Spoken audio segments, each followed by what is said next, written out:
step into the day with the dawn ringing in my ears. Oh, I tune into my TV show. No better way, I gotta get myself into gear. Let's go. Oh, and I feel good today with my wake up in the morning espresso. I feel good today. It's my feel good breakfast show. Very good morning to you and welcome to your Feel Good Breakfast Show, Expresso on SABC3. If you are wondering what day it is Tuesday. For some it would be a fake Monday as we just wrapped up a very long Easter weekend. And as we gear up to World Health Day tomorrow, this Health Tuesday we are focusing on grooming. We are focusing on eating healthy, and we're also going to be clued up on all things COVID-19, especially around the vaccine. And all from helping our very own Graham choose the knitwear outfit for this morning to learning how to be your own barber at home and getting to know what inspired the wardrobe of SABC's latest show, The State. Then we also delve into the current state of the COVID-19 vaccine rollout in South Africa. And if you have any questions, please keep our number close. That number is 021 110 552. I'll give it to you one more time. It's 021 110 552. Well, I think it's time for us to get the morning underway and say good morning to Graham and Jamie. Yes. Good morning, Zoe. I'm the guy who needs help getting dressed in the morning. I do. I need your help, please, this morning. Now, I'm going to take you through those motions in just a moment. But a very good morning. Good morning, Zoe. Good morning to all of you beautiful souls at home. Very much, probably the hottest topic, I would say, in the country at the moment, vaccines. When, how, who is going to be getting a vaccine? I know a number of people. It's starting to, that circle's getting smaller. We know people obviously working in the front lines. How do you feel about the vaccine itself? You know, I was on the fence for a very long time. I said, you know, I'll never get vaccinated, but now it's become part of life. Right. You have to do it. If it allows us to travel again, then I'm definitely for traveling. And also because so much of my close circle, Raul's girlfriend got vaccinated last week, family members sorry, of mine. Raul, that's a girlfriend, ladies. Sorry. Got vaccinated. So I feel like it's just opening up now to seeing that it needs to get done. The frontline workers need it. We need it as South Africa. What do you think about it? Yeah, no, I'm all for it. I mean, you know, all of the silliness about side effects and those sorts of things, it shouldn't even be part of the arguments about how quickly you can get it. And I love the fact that you get a passport with it, a little card carrying kind of member of the vaccine club. That's what I want to become. But we're going to be getting into all of those dynamics and how and when you are likely to receive it yourself. What bracket do you fit into? And here's an interesting question, and maybe this kind of will say a lot about the kind of work you're doing at the moment, but have you had the vaccine? We'd love to hear from you. Let us know what that experience was like. How did you feel afterwards? Why was it important for you to get it? Please let us know on the Expresso Morning Show Facebook page. We'd love to hear from you. Thank you, Graham. Starting off with your national news. Traffic officers across the country were out in full force yesterday as thousands of motorists headed home at the end of the Easter break. At least 105 people lost their lives in road accidents in 4 provinces during this long weekend. Of the total, 47 people died on KwaZulu-Natal's roads, 30 road users were killed in Gauteng, 21 in the Western Cape, and 7 accidents in the Eastern Cape. Most of the fatalities occurred as a result of drunk driving, unsafe overtaking, speeding, overloading, and jaywalking on major freeways.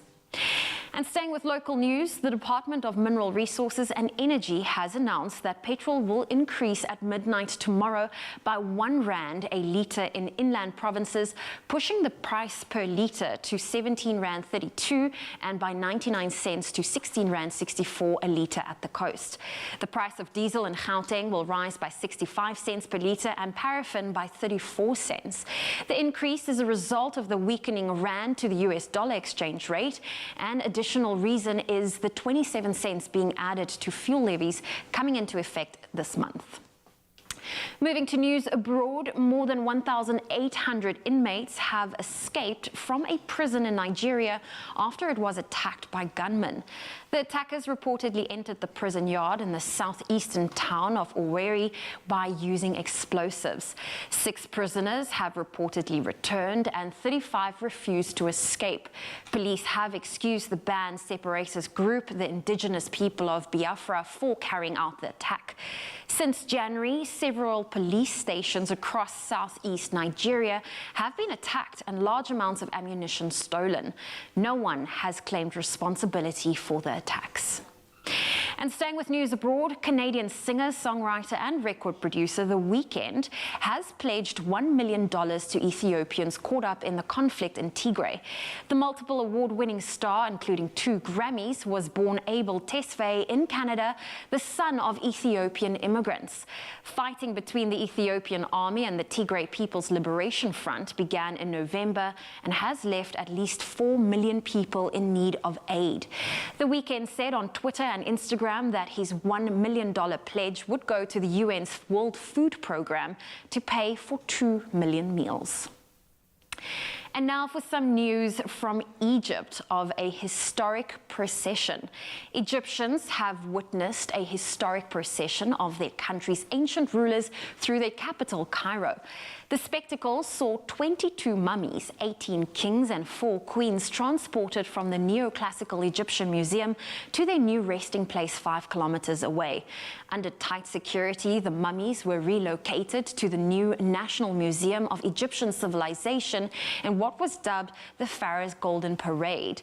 They were transported with great fanfare in chronological order of their reigns, from the 17th dynasty rulers to Ramses IX, who reigned in the 12th century BC.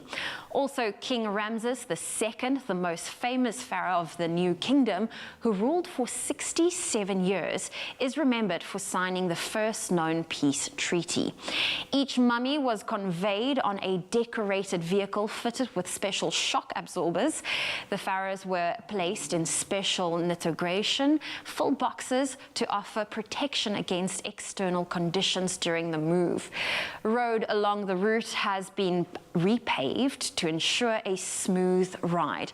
Egypt is hoping that the new museum, which opens fully this month, will help revitalize tourism, a prime source of foreign currency for the country. Well, that's where we leave your morning headlines for now. Here is a first look at your sport.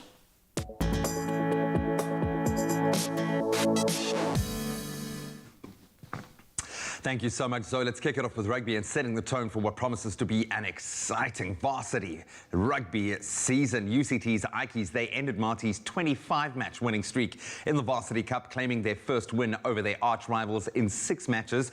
UCT beating Marty's 26-20 in their round 1 clash at the Tix Stadium, their Biodome, yesterday. In other results, UWC and UFS Shimlas, they played out to a 28-all draw, and the NWU Eagles, they beat the Madibas 47-28. That Varsity Cup round 2 action will continue on Thursday, kick-starting at 2 p.m. in the afternoon. Now, a big move in local football. Chippa United, they have formally announced that they have amicably parted ways with their head coach, Dan Malisela. The club has confirmed that assistant coach Siabulela Gwambi will fill in as interim coach, with Belgian Luc Aymel will forming part of that club in a technical advisor's role. Over the weekend, of course, the Chile boys suffered a devastating 5-1 loss to Maritzburg United. Currently 14th on the log with 3 wins, 8 draws and 10 losses this season. Then staying with the beautiful game in our Monday night football, we saw West Ham United edge out Wolves 3-2 in a thriller at the Molyneux Stadium in the Premier League last night. First half goals by Jesse Lingard, who really has found a home at West Ham, Pablo Fornals and Jared Bowen sealing the win for the high-riding visitors. After their win, West Ham has now moved up to 4th place in the standings. In the earlier Premier League fixture yesterday, Everton and Crystal Palace, they drew 1-1 at Goodison Park. That's where we leave our sport for now. We'll touch on those again on the top of the hour. Right now, let's see how the skies are looking in your part of South Africa.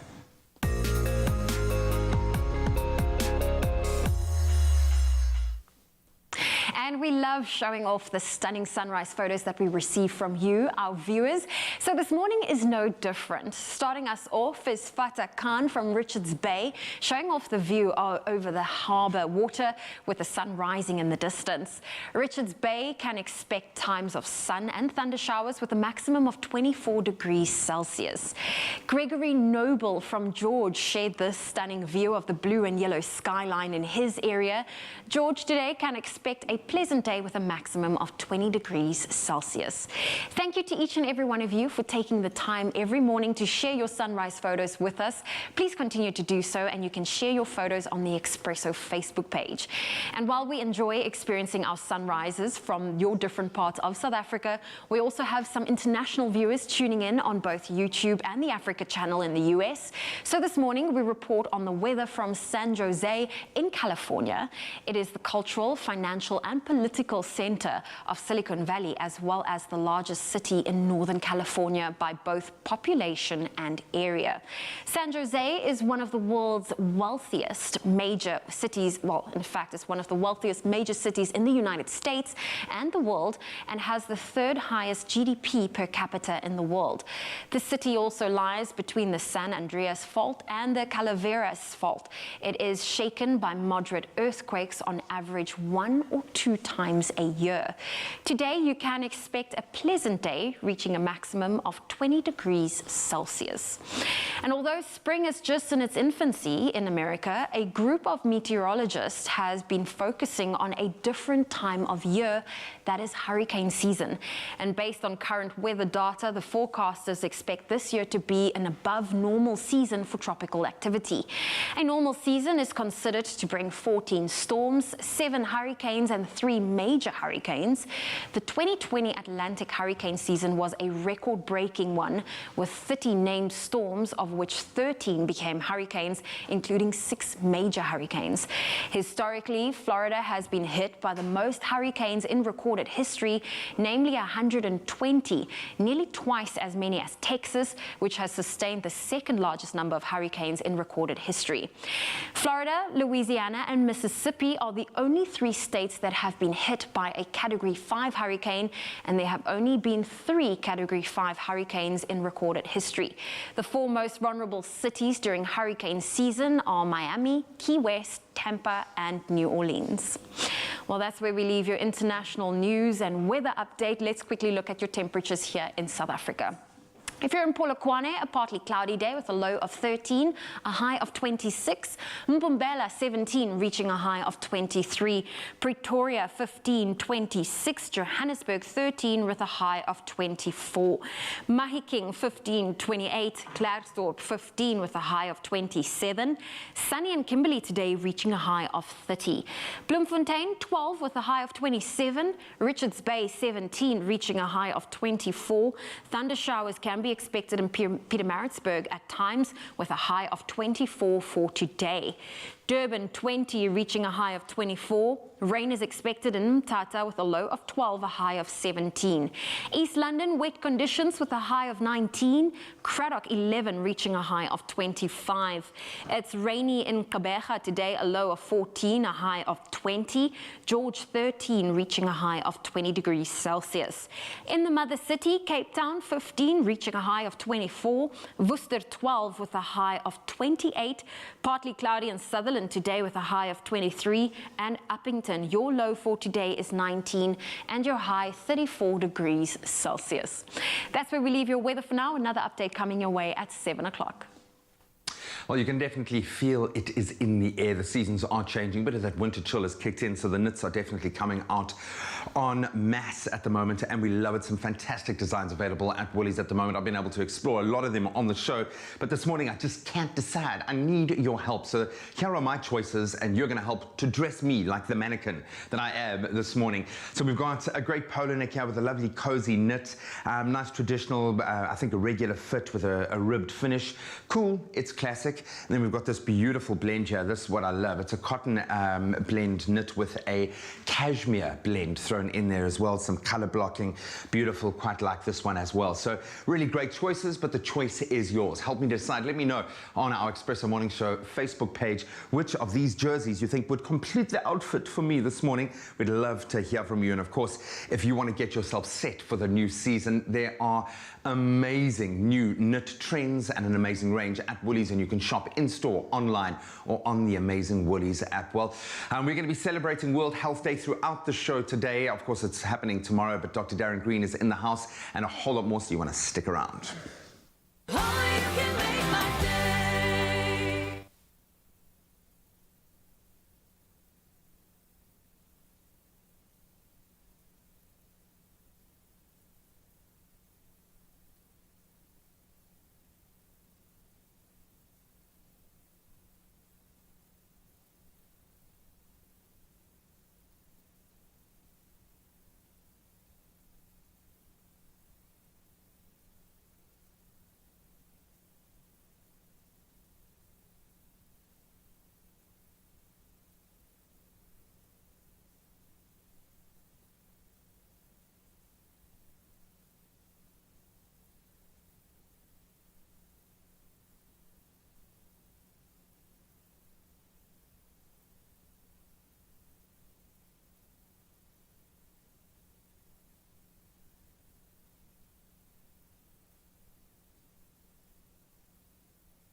Welcome back to it, your feel-good breakfast show, Expresso here on SABC3, where we help you open up. Now, when it comes to wellness, grooming plays an important role, giving you the confidence to look presentable and feel self-assured. Now, your self-grooming venture will be a demonstration of your skills, but for those of us who typically rely on a trusted barber, a DIY cut and shave can feel incredibly daunting. Dancer and real estate agent Matthew Power, he knows all about that. He knows the importance of self-care and heads to trusted barber Jason Benjamin, who we all like, to get some top secrets on how to achieve that fresh barber cut at home. Take a look at this. Stepping into the unknown, pro dancer and real estate agent Matthew J. Power got the scoop on pulling off an ice-cold cut at home from a rising legend in the game. Today I'm meeting Jay the Skinny Barber at Butala Salon to get a fresh haircut and hopefully learn some tips as well, so I'm really excited.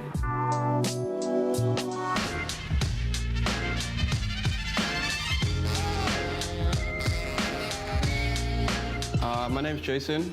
I go by Jay the Skinny Barber. I've been in this industry for 7 to 8 years. What I actually love about it is meeting new people and actually putting a smile on someone's face after they get a beautiful haircut. That's why I'm in this industry and I love what I do.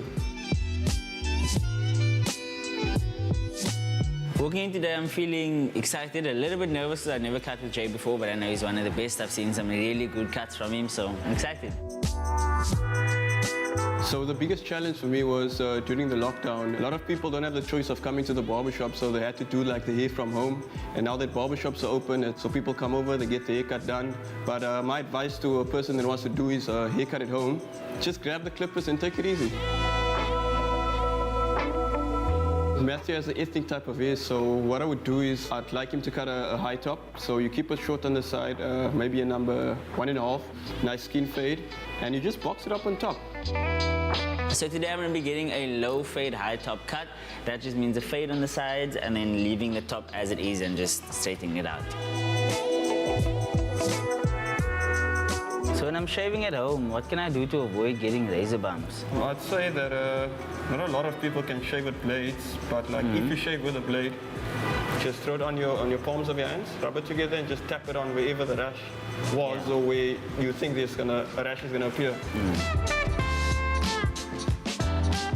Yeah, so what I'm trying to do with your fade is I'm trying to give it that nice blending, you understand? So it comes from a first level to a second level to a third level, and then it will give you that nice stretch of fade. Oh, okay. So is that why I start from the bottom and then Yeah, you have to follow your steps though. The first step is you clean it up nicely, like I did with the skin fade, and then obviously afterwards you use the first comb, that's your first guide, and then you use the first guide, clean it up nicely, you go to your second guide, you go to your third guide, and then afterwards you just like slightly scratch it out a bit.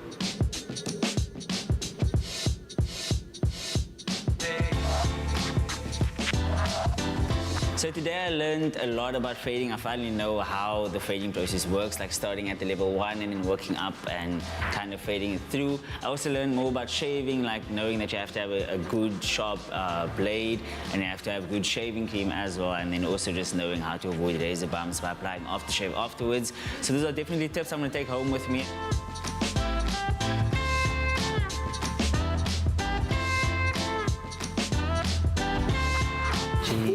Shot, bro. You can clean it.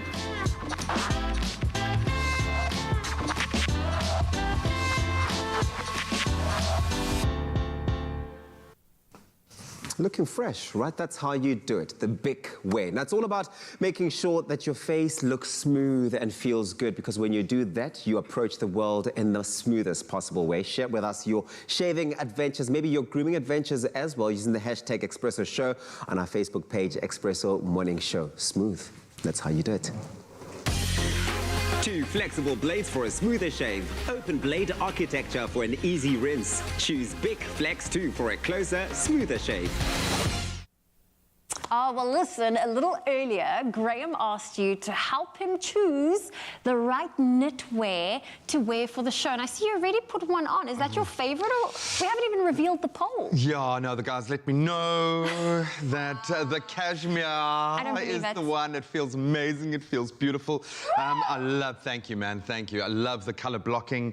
Love the comfort. It's like a beautiful cotton cashmere blend. Absolutely beautiful. Very luxurious. But I feel like we still need to see what social media had to say, because I need to see whether you're going to end up wearing this for the whole show or not. So Gail says, good morning, Expresso family. I hope you all had a lovely long weekend and blessed Easter to those who celebrated. Graham, I love number 2, but whether not right for it, so I would go with number 1. Colleen says the camel knit polo neck.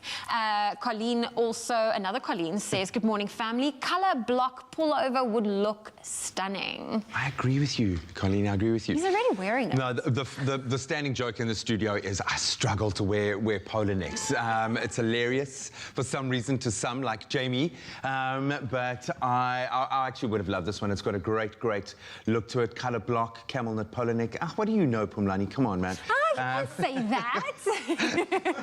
Melanie Mostert saying, definitely the color block pullover. Joan, Cameron, Joan. Color know block. how I love you. You know how I love you, Joan. Nancy, Governor saying color block pullover. No, they're both beautiful. And for me, what I love about it, it's the quality of the knit. So it's cozy. It's not too thick. So for this transitional phase, beautiful. But I do like the color block's got a bit more drama to it. I must say, I'm loving that cashmere blend. But yeah, good choice. You guys, you know what you're talking about. There we go. Well, thank you so much for taking the time to vote and help Graham choose. Of course, all of these looks are available at Woolworths. Woolworths, you can shop it safely in-store, online, or through the app. Looks good. Hey, I like it. I like it. Oh, you can make my day.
It's my feel-good breakfast show.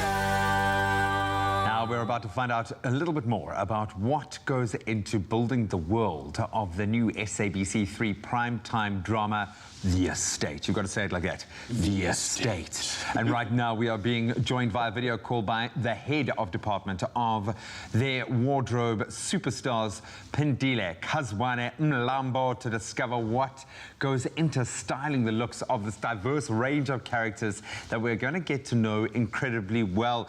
Yeah. Pindile, thank you so much for joining us this morning. How are you? Hello everyone. I'm very well. How are you? Oh, you're so good in the studio, and even better that we're chatting to you, of course. There's such a wide range of characters, the demographics in the show. We're getting so excited because I think everybody can relate to it, whether it's the super elite or the less fortunate. But where did you draw the inspiration from for the clothing and these looks? First of all is Mama Winnie Madikizela Mandela. That woman, if she's still here alive, you will know the style, the clean put together. So when I think of her, I was like, I have Goniwe on the story, Moses' aunt. She's a mother, like Mom Winnie Mandela. That's when I got my inspiration. I thought about Abo Putimelusi Kikaba when they carry their suits, the tash, the ties. I was like, oh, I have Muzi, but how do I transform them to be more of where I get the inspiration? Is to also knowing the character stories, where they're coming from, going, and then you add that touch, your creativeness. When it comes to less fortunate for people of Sakisizwe, I go to those places, the informal settlement, go there, drive around, see how the people carry themselves. And then I just take that. And I said to people of Sakisizwe, because they still hope for South African, I would not make them down, brown, dark, put rags. I'm going to put color. I'm going to bring color because I believe they still hope. So that is just the feel of it. I love that because we do. We live through our clothing. It's such a fundamental part of the kind of people that we are. How does it work, though, in your world? Because I know the show's obviously in the beginning stages, but what cycle are you working on when it comes to seasons as well as kind of refreshing the characters' looks? How do you approach building their year's wardrobe? Well, that is simple. There is the best lead, and that is your script, our script. They lead us where to go. There is on-set continuity that we always discuss. When it's safe or when it makes sense for us now to transform to the next season, maybe summer, winter, to make it easy for our viewers to see who is this character, who is this person, where are they coming, where they currently at, where they going. But the main part is the script. The writers are writing beautiful. So that is a biggest direction for me and my team. Do you think that Mzansi is going to draw inspiration from these looks, these stylized looks that you guys are building around the characters to incorporate into their own style? Do you think you're going to inspire a few fashionistas out there? Of course. A big of course. I'm not going to say a lot, but there's a lot of designers who, when I got the brief of the characters, I chat with them and they were like, let's own this. Let's show Mzansi how it can be done. Let us not rely on going to the shops only and buy, but let's show that Mzansi has talent. So yes, of course, Mzansi will want to have pieces of what we're going to be showing throughout the season. We are ready to be inspired, sister. Thank you so much, Pindile. We love you. We love the work that you put in, the amount of effort that you put into creating these holistic, wonderful, authentic characters. Thank you so much for joining us this morning. We really do appreciate it. Thank you so very much. An upcoming pool of talent superstars and, of course, Mzansi's finest when it comes to lies, deceit, a web of secrecy. We're going to get all caught up in it. It's called The Estate. It's happening every weekday at 7 p.m. with SABC 3. In a world where everything seems perfect, high walls, high life, high expectations. There's a solid buzz around the development. I'm sure they're going to buy it. When the truth refuses to stay buried. What do you think you're doing? You gave me a word. And the past comes knocking. I come bearing gifts and surprises. Betrayal can lead to destruction. Introducing a new daily drama with an award-winning cast. The Estate starts Monday the 5th of April at 7 on 3. You are about to feel a powerful presence here on your Feel Good Breakfast show. This next artist, her voice is completely going to consume your spirit. Now, you may have not heard of her name yet, but you soon will be knowing exactly who I'm talking about. Her warm singing voice will take over your senses. Yes, musician, writer, and creative director Bonga Kwana is relatively new to the entertainment industry, but she has certainly managed to make some big moves in a short space of time. And she's joining us this morning here on your Feel Good Breakfast show to share more about her young but bright creative career. Bonga, good morning. So good to see you. Morning. Good morning. I love that. Oh, well, listen, you already are consuming our spirits and you haven't even started singing yet. Thank you so much. It's so good to have you here. Likewise, it's good to be here. Bonga, I was just listening to you do a bit of a rehearsal now ahead of your performance here on the show this morning, and certainly everybody is completely consumed and taken away. But it all began somewhere for you. Yeah. Where did it all start? Well, I've been been doing music for a while. Firstly, Molin, I'm Bonga Kwana. I've been doing music for a while. It started a very long time ago from like high school times, But I used to be a dancer. So my first love was actually dancing. I was a ballet dancer. Really? Yes. A whole ballet dancer? Dancer. So yeah, I was a dancer, and then my music just kind of called me, I guess. And then in 2018, I was like, this is actually something I want to do professionally and take it up as a career. Yes. And so I made the decision to just be a full-time artist from 2019. And then you came out with a track called Ungazilibali, yes, featuring Mzansi Powerhouse, Zolani Maholwa. You had the likes of Ami Faku on there that you worked with, as well as Msaki. I mean, all of these, such great but really talented musicians. Definitely. What was that experience like for you?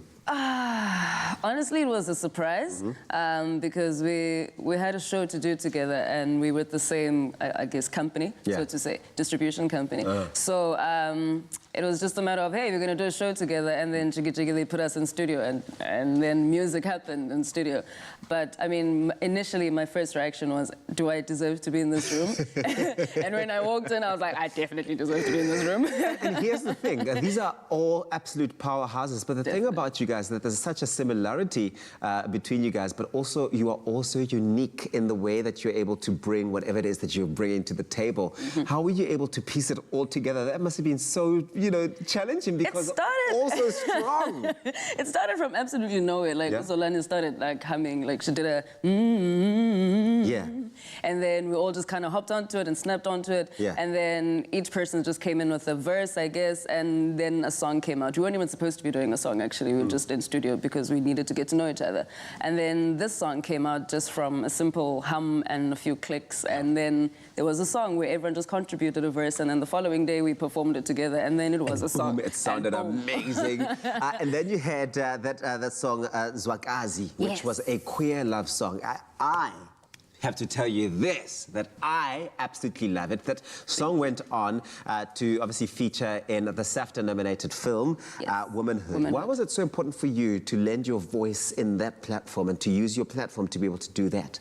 Honestly, like, I formed Ramblings in 2018, and when I formed Ramblings, it was my platform to express myself, I guess. And I use music and I use art as a form of activism. So when I was approached with this by the insurance company, and they said, this is what the documentary is about. It's about being a woman in 2019, I guess? Yes. And they said, look, we want to work with your music. We want to do something with it. And I was like, listen, you're talking about women. This is something I'm passionate about. You're talking about queerness too, and you're encompassing every kind of woman that there is out there. So I'm definitely for this.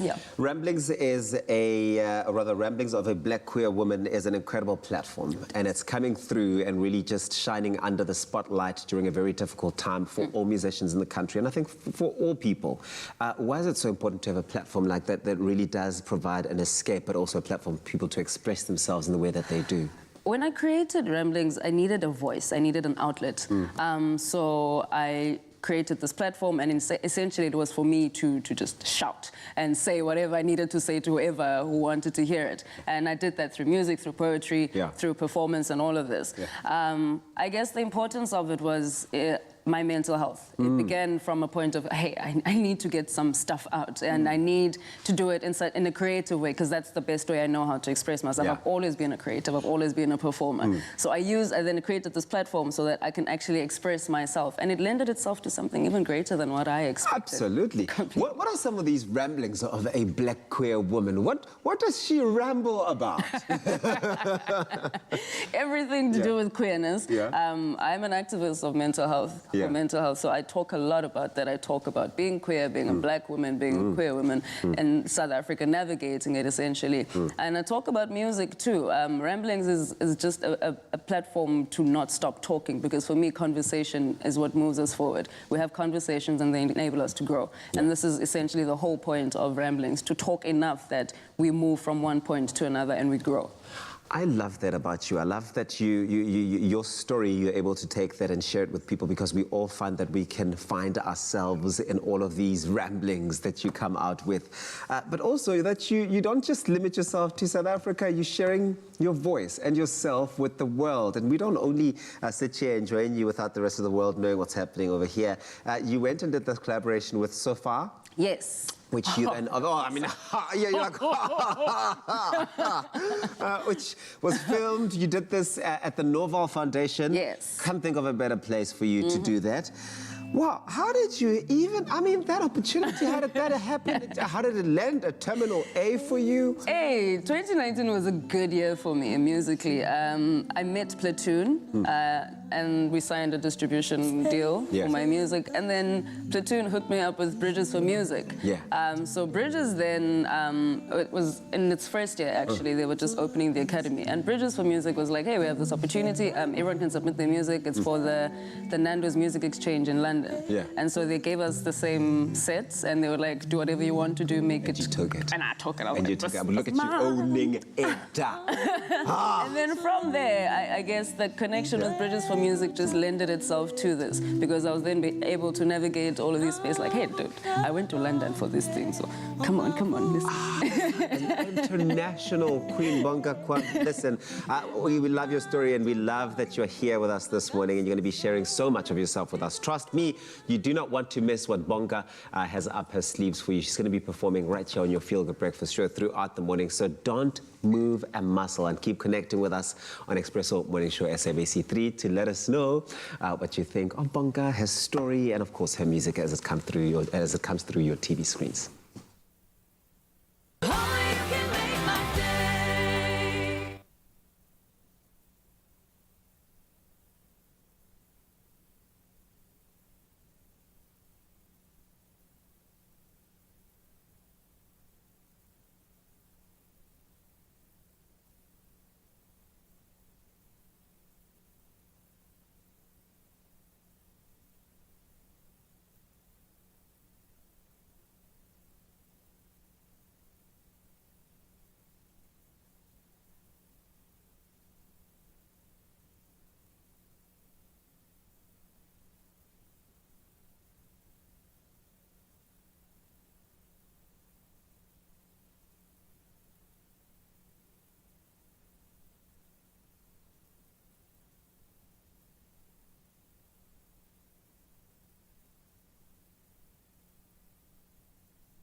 It's my Feel Good Breakfast Show. Welcome back, everybody. This is your Feel Good Breakfast Show right here on SABC3. It is Tuesday. It's all about Health Tuesdays. And of course, tomorrow we will be celebrating World Health Day 2021. And on this day, we are reflecting on the best ways to stay healthy and fit. And exercise, of course, plays a big role in making sure that you stay healthy. But this takes a lot of dedication and discipline, something myself and Zoe knows all too well. Definitely, and physical exercise has significant health benefits, not only for your body, but also for your mind. And most importantly, it contributes to preventing and managing a number of non-communicable diseases. Now, we will be taking you through a few exercises to really help you achieve your fitness in the best possible way. And Jamie, yesterday was, I think, it's also so important to listen to your body. I needed to give my body a bit of a break, which I haven't done in such a long time. So I haven't exercised in about 2.5 weeks. So yesterday was day one, so I'm a little bit stiff. And that's okay. I like that you say that you need to rest, reset, and also recover. Your body needs to rest. And as we're going into winter season as well, this is the time where you're going to have to fight and make sure that you're disciplined and make sure that you're dedicated to get yourself through the winter. So this is a great way for you to start, okay? So we're going to start with something very basic, which is called a squat. We all know it, we all love it. It is a low impact movement, but for someone like Zoe that has stepped up a fitness game, if you want to just up it a bit and just give a different variation, you can definitely do so. But let's start with the basic squats. We're going to go all the way down, 1, 2, 3, hold it there, and then squeeze to bring it up. Now, the main important is that you squeeze it. The uglier the squeeze, the better. So we're going to go down, 1, 2, 3, Hold it there and squeeze and bring it out. Remember to push it all the way back and go down. How are you feeling? Feeling good, feeling good. I'm very stiff. Yesterday was leg day, so it's so... Every day is leg. Every day is leg day. We do not skip a leg day, everybody. And then bring it up like that, okay? Again, if you do want to add a bit more movement to it, you can do a jump squat. So we're gonna show them a jump squat and bring it up and up. And then that just gets the cardio in, getting that heart pumping, burning off those calories, and making sure that you are moving. So if you want to start, all you have to do is exactly that. Just start.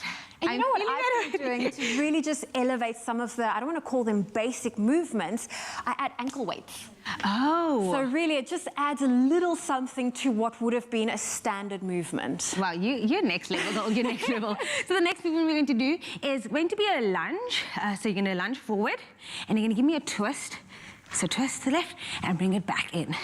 Okay, so lunge forward, twist it out and back in. One more time. You know, this really requires a lot of core activation because I'm someone that's quite unstable in my balance. And I'm surprised I haven't fallen over yet. Well, now I'm having to fall over. I don't know how Raul does this actually. Takes us through a workout, still has to speak and not break a sweat at all. But again, it's all about keeping active, keeping fit, moving, and just making sure that you do this every single day because your body needs it, and it's all about just promoting health and wealth for yourself. And you know what? Consistency is key. I have had those days where I am so exhausted.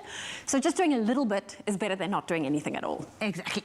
Okay, so I want to take you through, I've been doing the Train with Stephanie program. So I want to take you through what is on my workout for today. So we are doing a little bit more arms because I was doing legs yesterday. So for today, we're going to start off with a walk down jump. So you're going to start walk down. Here we go.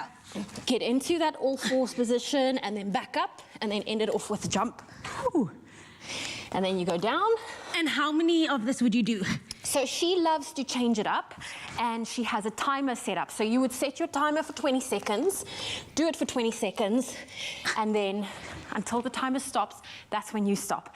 And as the weeks progress, the timer will get longer and longer and you'll get stronger and stronger. Which we can obviously see because you are strong, Mama. That was that was part of the arm workout. Something else I also quite like is I really don't like a push-up, but what I do enjoy is a flat push-up. So lay flat on the ground. Okay. Arms stretched out. Sorry. And you're going to literally push down and go into a full push-up position. And then go all the way back down, arms stretch out. It actually makes it, I'm not going to say easier, but it feels a little bit easier doing it this way. But you're still getting all the benefits of using your arms, using your core, using your entire body to push yourself up from the ground. And I can already see that you're breaking a sweat, Zoe. Of course. And then the last thing on her, well, part of the program that I'm taking little inspiration from is commandos. Now, commandos is not something anyone loves, but it's something we get good at. So you simply go onto a plank position and you go down into, I would suppose that's what the actual plank position is, and then you just extend your arms. And to really elevate it, you can do a commando with an extension. So you go down, up, and extend. Ooh, next level. There we go. How are you feeling, Jamie? I'm feeling good. Definitely feeling it. Definitely put me through my paces today. That is your Tuesday workout from Zoe Brown and myself. Hopefully you are inspired to move a little bit more. But right now, while we finish this workout, it's time to head to the kitchen for something. And also refresh. Yeah, definitely. Cheers to you. Cheers. I don't know why I'm panting. That seemed so intense, man. Ladies, well done. What a great way to kickstart the day. So let's now refresh that body. Melissa Delport, who is an holistic health coach, a cookbook author, and an astrophysicist. No, she's not an astrophysicist. She's just an all-round wonderful human being. Mel, great to have you. How are you doing? I'm good. I'm happy to be back in the kitchen with you guys and definitely showing you some healthy recipes this morning. So yeah, and this ticks a lot of boxes for me. It's the netswa salad. No, it's not. It's a niswa salad. I think to allow our bodies to perform at their maximum potential, we need to feed ourselves meals with maximum benefit, and this ticks every box. So in light of World Health Day, which is being celebrated tomorrow, we have got a scrumptious salad that is I think, loved the world round, really. It really is one of those classic salads. It's a tuna niçoise salad, of course. Crisp and fresh lettuce, olives, green beans, baby potatoes, a little bit of tuna, all rounded off with a beautifully made, and this is where Mel's going to step in, nutrient-dense, soft-boiled, new-laid egg. Here's to your health, man. I'm really interested to know how to soft-boil the perfect egg, so that's a big part of this. But talk me through the niçoise salad. This is a classic, really. This really is a classic, and I think the flavor combos is just something that it hits the palate just right, that just gets you really tucked into a salad and makes you fall in love with salad eating, essentially, because sometimes salad can be a little bit like, I think people often shoot themselves in the foot because they don't kind of just jazz it up a little bit, and it could be just maybe with the dressing, maybe the addition of a beautiful new laid egg. Exactly. So speaking of our eggs, let's pop one in. We're going to do your perfect soft-boiled egg. So you're going to bring your water to a boil. There you go. And then you're going to pop in your new laid egg. So for me, these are my top tips in boiling an egg. You're going to make sure you always crack an egg when you put it in, right? And then you get that white mess everywhere. So one of the tips that I do is you take the egg on the spoon like this, and then you put the front one on. There you go. And then you dip it in and you pull it out, and what that does is it heats the shell, and then the shell doesn't have that crack when you put it in. So, and you can do it twice, and then just like that, and then pop it in, and what that does is stop the shell from cracking. So I go for 6 minutes on a boiled egg to the T, and then a little double dip. There you go, a little double dip, just so that the shell can warm up, and then 6 minutes to the T, let that boil, and then you're going to take it out and give it an ice bath. While our eggs are boiling, we're going to make sure that our dressing's being done. So in there, I'm going to help. I'm going to help for that. We're going to get your whisking arm in. We've got some beautiful mustard. You're going to add some oil slowly while whisking. Okay. Can we multitask? Are we going to handle the multitask over there? You got it, you got it, I believe in you. Suddenly start to tweak beautiful. a little bit. You can stop there with the oil, that's beautiful. Give it a good whisk, good whisk. You've got to really put your back into it, that's it. And then you're going to add a squeeze of lemon juice and season with your garlic, your black pepper, and your salt. While you're doing that, I'm going to start building our salad. We've got some beautiful iceberg lettuce over here, roughly chopped and washed. And that's going to be the base of your salad. And then you're going starting to kind of look a little mayonnaise-y. Yeah, well, that's exactly it. So the acidity from the lemon is going to emulsify the dressing and bring it all together. So we've got our base over here for our salad. So I'm a bit of a dork. I got really excited about the fact that I'm making a mayonnaise. But it's first time for everything. Yeah, exactly. That looks great. And then we've got our beautiful tomatoes. We're going to pop our tomatoes on top. And basically, you're going to build your salad with your fresh ingredients. We've got some gorgeous cherry tomatoes, one of my absolute favorite things in the kitchen, which is a soft boiled potato. A baby potato and I have a love affair. Any potato, really. Do you know, can I tell you something funny about baby potatoes? I ran the two oceans, and at my breaking point, I was literally like, I was running out of everything. Like your soul was gone. And this guy just ran out to me with a bag of baby potatoes, and he was like, yeah, just eat. So forevermore, this is the hero. This saved me. This got me through 55 kilometers. Oh, 100%. 100%. We'll get you through any marathon. And that salty kick is just everything you need. Beautiful. Yeah. You've got to make sure that you do a little taste test over there. Here's a little spoon for you to give a taste. Kindly. So next we have our green beans. We're going to pop on our green beans, just top and tail them. And if you'd like, you can just chop them in half. I always chop them on the diagonal. It just makes them look a little fancier. Yummy? Happy? Always got to taste before we serve. And it's a little bit of everything, but it's got a nice, strong flavour, and I think that's going to counterbalance. It's that mustard kick. Oh, that's Which lovely. is really nice with the potato, because potato is quite a neutral flavour in itself, so it can actually handle quite a heavy flavour. What I like about this is this turns a salad into a meal.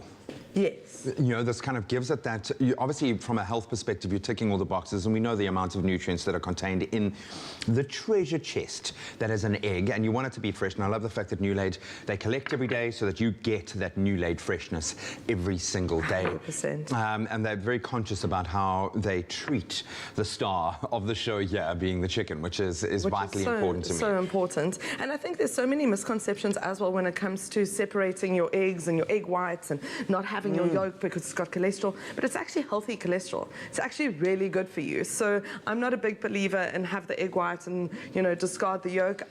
What are you? Are you a fitness pro? Are you a fitness athlete training for a competition? Well, maybe you are, in which case then you're more than welcome to separate if you want to. But exactly. But it's low in the saturated fats. It's got all those brilliant fats that your body does need and crave. It's got vitamins. It's incredible. I mean, look at how perfect that egg is. I know oozage is not a great word to use in the kitchen, but it just applies. I think when it comes to a soft-boiled egg, you're allowed to get away with it. So we've built our salad here. We've added all our fresh ingredients, and now we're adding our egg.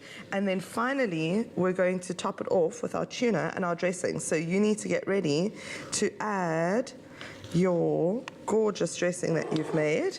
There you go. Beautiful stuff. So you can find this recipe at expressoshow.com, along with all of our culinary inspiration. Okay, so I'm going to chop with tuna. You can grab your...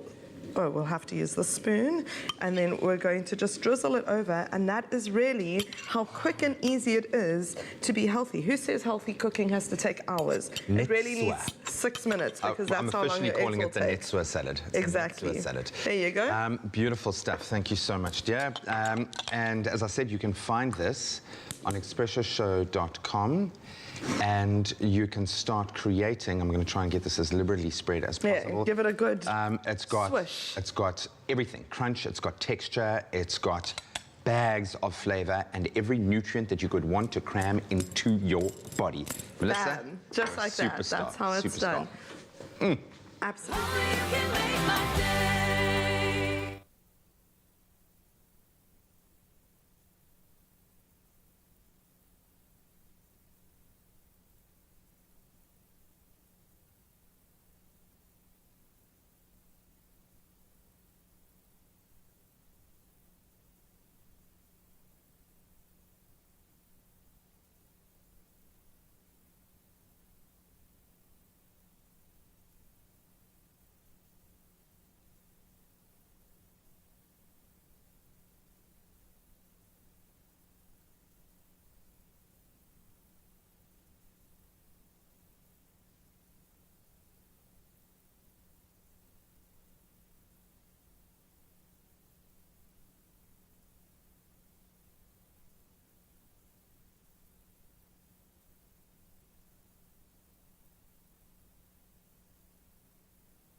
It's my feel-good breakfast show. Welcome back to it, your feel-good breakfast show. It is Expresso here on S3. Open up to inspiration and open up to a whole lot of beauty. We got to know musician, writer, and creative director Bonga Kwana a bit better earlier on. But to really know her is to hear her beautiful voice spilling out of her soul. Trust me, taken to the Expresso stage right now, which you are going to be treated to, is Bongo Lam with by Bonga Kwana. Take it away. Thank you.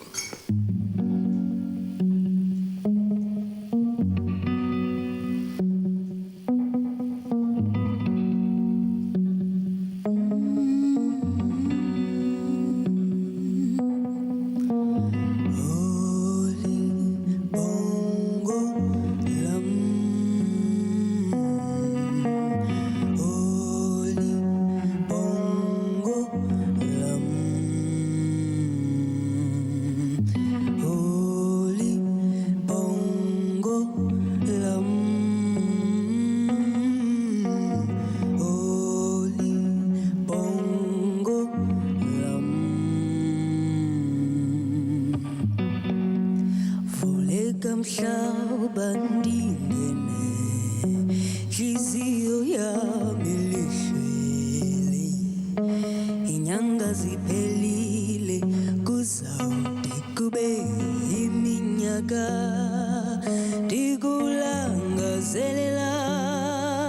Njengebaduli badula lifuna umthombo ndiyakulangazelela njengebaduli badula lifuna umthombo ndiyakulangazelela ungamanzi uthoba unqinola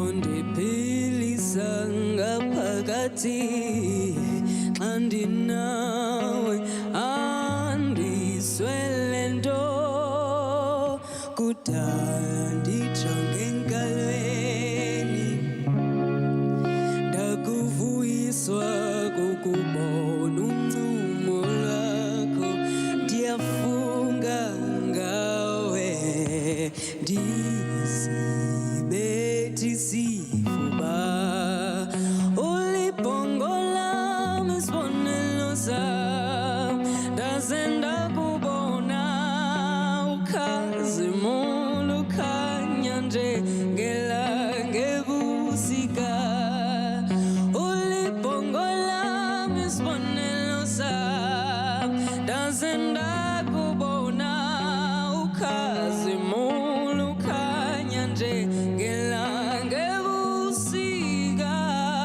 ulibhongo lam isibonelo sam ndaze ndakubona ukhazimula ukhanya njengelanga ebusika ulibhongo lam isibonelo sam ndaze ndakubona ukhazimula ukhanya njengelanga ebusika ufudumeza impilo yam inhliziyo yam ithathe emafutheni kukugangwa nguwe ngengalo zakho ezigcwele uthando ezigcwele uthando ngengalo zakho ezigcwele uthando ngengalo zakho ezigcwele uthando ngengalo zakho ezigcwele uthando ezigcwele uthando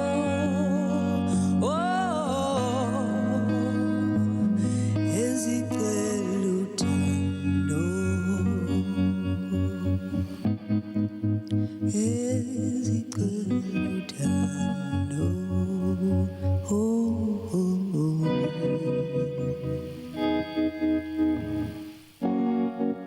Thank you. Oh man, oh man, oh man. Come on, what did I say to you? What did I say to you about this woman's voice and how it's going to completely consume your soul here on your Feel Good Breakfast show? What a treat, guys. Thank you so much. That was beautiful. What's that song about? This song is about longing. Essentially, I wrote it during the lockdown, in fact. And it's about longing, wanting to be with the person that you love and you value the most, but not being able to do that. And that person is Ipongola. Kupongola means my pride, the one thing I take so much pride in and I value the most. So this song, I wrote it from a place of, you know, there's a lot I want to do, there's a lot of places I want to be, and there's also my loved one whom I want to be with, whom I can't be with right now because there's lockdown and there's things to do. But it's a song about love and that longing to be with the things and the people that you love. Connect with us on our Facebook. Let us know what you thought of that. Bonga, that was beautiful. Thank you so, so much, guys. That is fantastic. Hashtag Expresso Show. Thank you, Tabiso. Starting off with your national news. Professor Salim Abdul Karim, who stepped down as co-chair of the Ministerial Advisory Committee, or known as MAC, on COVID-19, has passed the baton to his longtime friend and colleague, Prof. Koleka Mlisana. Karim, an infectious disease epidemiologist, has been at the helm of the MAC since its inception last year. Mlisana is the country's first black microbiologist, and she later earned a professorship from her alma mater, the University of KwaZulu-Natal. The MAC is a new territory for her, as she has chaired the subcommittee on pathology and laboratory since its inception. And traffic officers across the country were out in full force yesterday as thousands of motorists headed home at the end of the Easter break. At least 105 people lost their lives in road accidents in 4 provinces during this long weekend. In total, 47 people died on KwaZulu-Natal's roads, 30 road users were killed in Gauteng, 21 in the Western Cape, and 7 accidents in the Eastern Cape. Most of the fatalities occurred as a result of drunk driving, unsafe overtaking, speeding, overloading, and jaywalking on major freeways. And moving to news abroad, speeches by beauty pageant contestants rarely make headlines. But when Hanley, Miss Grand Myanmar, spoke out against alleged atrocities committed by her country's military, her speech made headlines. Speaking at the Miss Grand International 2020 event in Thailand, she said there were many people in her country dying, and she pleaded for immediate international assistance. The unrest in Myanmar began 2 months ago when the military seized control, undoing a democratic election in which Aung San Suu Kyi's National League for Democracy party won by a landslide. And staying with news abroad, more than 1,800 inmates have escaped from a prison in Nigeria after it was attacked by gunmen. The attackers reportedly entered the prison yard in the southeastern town of Owerri by using explosives. 6 prisoners have reportedly returned and 35 refused to escape. Police have accused the banned separatist group, the indigenous people of Biafra, for the attack. Since January, several police stations across southeast Nigeria have been attacked and large amounts of ammunition stolen. No one has claimed responsibility for the attacks. And now for some historic news for the world of entertainment. Persons of color have bagged all 4 individual film acting awards at the 2021 Screen Actors Guild, or the SAG Awards ceremony, for the first time in the show's history. The pre-recorded 27th annual SAG Awards in the US aired early yesterday morning South African time. Chadwick Boseman and Viola Davis' performances in Ma Rainey's Black Bottom earned them wins in the lead male and female film role categories respectively. Daniel Kaluuya from Judas and the Black Messiah and Yoon Young-hyun from Minari won the male and female supporting role awards.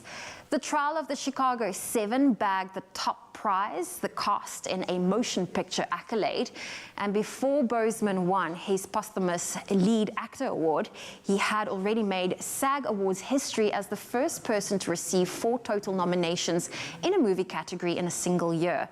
The Black Panther actor succumbed to colon cancer in August last year at the age of 43. Critics consider the SAG Awards to be the closest predictor of what's to come at the Oscars, which has been postponed to April 25th. Well, that's where we leave your morning headlines for now. Here's another look at your sport with Graham.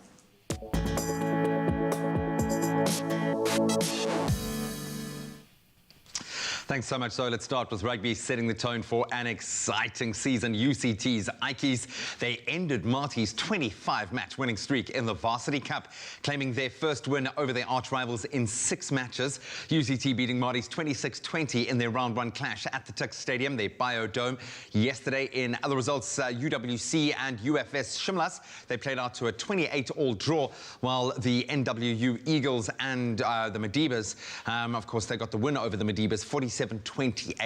And we can look forward to more Varsity Cup Round 2 action continuing on Thursday from 2 p.m. Then on to football, and breaking news as of yesterday, Chippa United have formally announced that they have amicably parted ways with head coach Dan Malisela. The club has confirmed that assistant coach Siyobulela Gwambi will fill in as interim coach, and Belgian Luc Aymel will form part of the club in a technical advisor's role. And over the weekend, of course, the Chile boys suffering a devastating 5-1 loss to Maritzburg United, currently 14th on the log with 3 wins, 8 draws and 10 losses this season. And staying with the beautiful game, our Monday night football saw West Ham, a high-riding West Ham, edge Wolves 3-2 in a thriller at the Molineux Stadium in the Premier League last night. First half goals by Jesse Lingard, who really has found his form again at the club, Pablo Fornals and Jared Bowen sealing the win for the visitors. So after that victory, West Ham have now moved up to 4th place in the standings. And then in the earlier Premier League fixture yesterday, Everton and Crystal Palace, they shared the spoils, drawing 1-1 at Goodison Park. That's where we leave our sport for now. Let's get another take on the weather. Is it...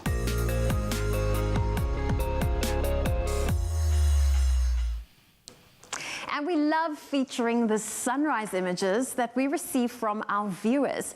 And to kick off our 7 a.m. update, we start off with one of our regular contributors, Nick Lombard from Louriesfontein, who shared this image from his area, showing off the skyline scattered with clouds and multiple shades of colors, from reds to blues and yellows. Louriesfontein, you can expect a hot day today with a maximum of 30 degrees Celsius. And then a message came in from Rosemary from East London, who shared this moodier start to her morning, showing off some pink and purple hues. And today will be a cooler day for East London with a maximum of only 19 degrees Celsius. Please do continue to share your sunrise photos with us on Expresso's Facebook page. We love seeing how you start your day. And while we're experiencing a sunrise from your parts of South Africa, we also have some international viewers tuning in on both YouTube and the Africa channel in the US. This morning, we report on the weather from Pittsburgh, Pennsylvania, at the junction of 3 rivers. Now, Pittsburgh is known both as the Steel City for its more than 300 steel-related businesses, and the City of Bridges for its 446 bridges. Today, we'll reach a maximum of 26 degrees Celsius with a stray shower here and there, and it will be cloudy in the morning, then a blend of sun and clouds in the afternoon. And some international news. Iceland's spectacular fortnight-old volcanic eruption entered a new phase yesterday as a fresh fissure opened up and began oozing lava. The new fissure, some 200 meters long, is a kilometer from the first. Live television footage showed small amounts of orange magma on the ground, letting off fumes and a new stream of lava running down into a valley. Authorities have sealed off access to the volcano site and begun evacuating sightseers. People have been flocking there to see the spectacle since the eruption began on March 19th. Icelandic experts who initially thought the first eruption would be a short-lived affair now think it could last several weeks or more. The volcano lies just 40 kilometers from the capital. And that's where we leave your international news for now. Taking a look at your temperatures back home, if you are in Polokwane, a low of 13 can be expected with a high of 26. Mbombela 17, reaching a high of 23. Pretoria 15, 26. Johannesburg 13, reaching a high of 24. Thunder showers are in play for Mahikeng today with a high of 28. Klerksdorp 15, reaching a high of 27. Kimberley 16 with a high of 34 today. Partly cloudy conditions in Bloemfontein 12 with a high of 27. Richards Bay 19, 24. Pietermaritzburg 15, 24. Thunder showers in Durban today with a high of 24. Rain can be expected in Mthatha with a low of 12, a high of 17. If you're in East London today, wet conditions with a high of 19. Craddock 11, reaching a high of 25. Gqeberha 14 with a high of 20. Partly cloudy conditions in George today. 13 is your low and 20 is your high. If you're in Cape Town, a low of 15 with a high of 24. Worcester 12, reaching a high of 28. Sutherland 7 with a high of 23. And Uppington, your low for today is 19 and your high 34 degrees Celsius. We'll have a final weather update for you at 8 o'clock. If you have a beautiful sunrise photo that you love to share with us, you can do so on the Expresso Facebook page. Yes, and no matter what it's looking like in your part of the country, be sure to make it a feel-good type of day, right? Yes, talking about the Facebook and social media, we asked you this morning in our Good Morning post, have you gotten vaccinated? Do you know of anyone who's gotten the vaccine yet? Let us know. Connect with us, Expresso Morning Show, SABC3. So let's check it out. We have Duduzile Mofokeng saying, my brother did, but as for me, not just yet. Then we got one from Shireen Bibi Seta saying, yes, my daughter-in-law and my son who works at the hospital, which makes all the sense sense, right? Because at the moment, the vaccine, as it stands, is only available to those who are frontline workers, so those working in hospitals, the nurses and support staff, right? Definitely. We have another one from Tanya Rousseau saying, yes, me and most of my colleagues, we are fine. In the beginning, it was a sore arm, slight fever and body aches. Nothing Bernardo couldn't fix. It's been more than a month and we are all well. Well, that is great to hear, Tanya, that you guys are all doing so well. Shireen Vauda says, yes, my husband and I both received the vaccine weeks ago. And the last comment coming through from Shante Lee Daniel saying, yes, my mother, she's a healthcare worker, hashtag Expresso. So do connect with us, more of these. What were you going to say? I was going to say the general sentiment is that everyone who has gotten vaccinated is doing just fine, perfectly fine. A bit of discomfort in the beginning, some aches there, a bit of fever there, as you would get with any vaccine, and then after that they're sorted. Well, the good doctor is also going to be answering all our questions with regards to the vaccination, so do connect with us. But we'll see you in just a moment.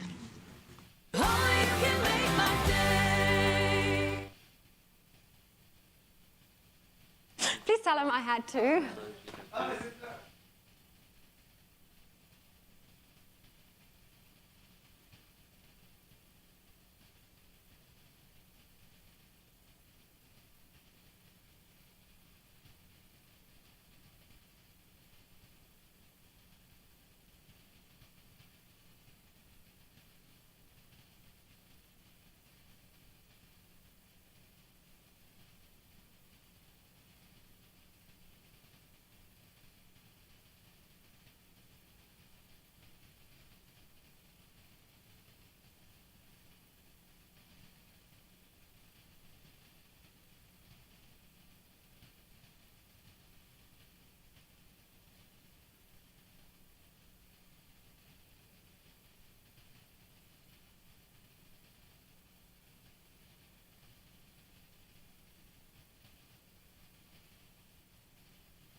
It's my feel-good breakfast show.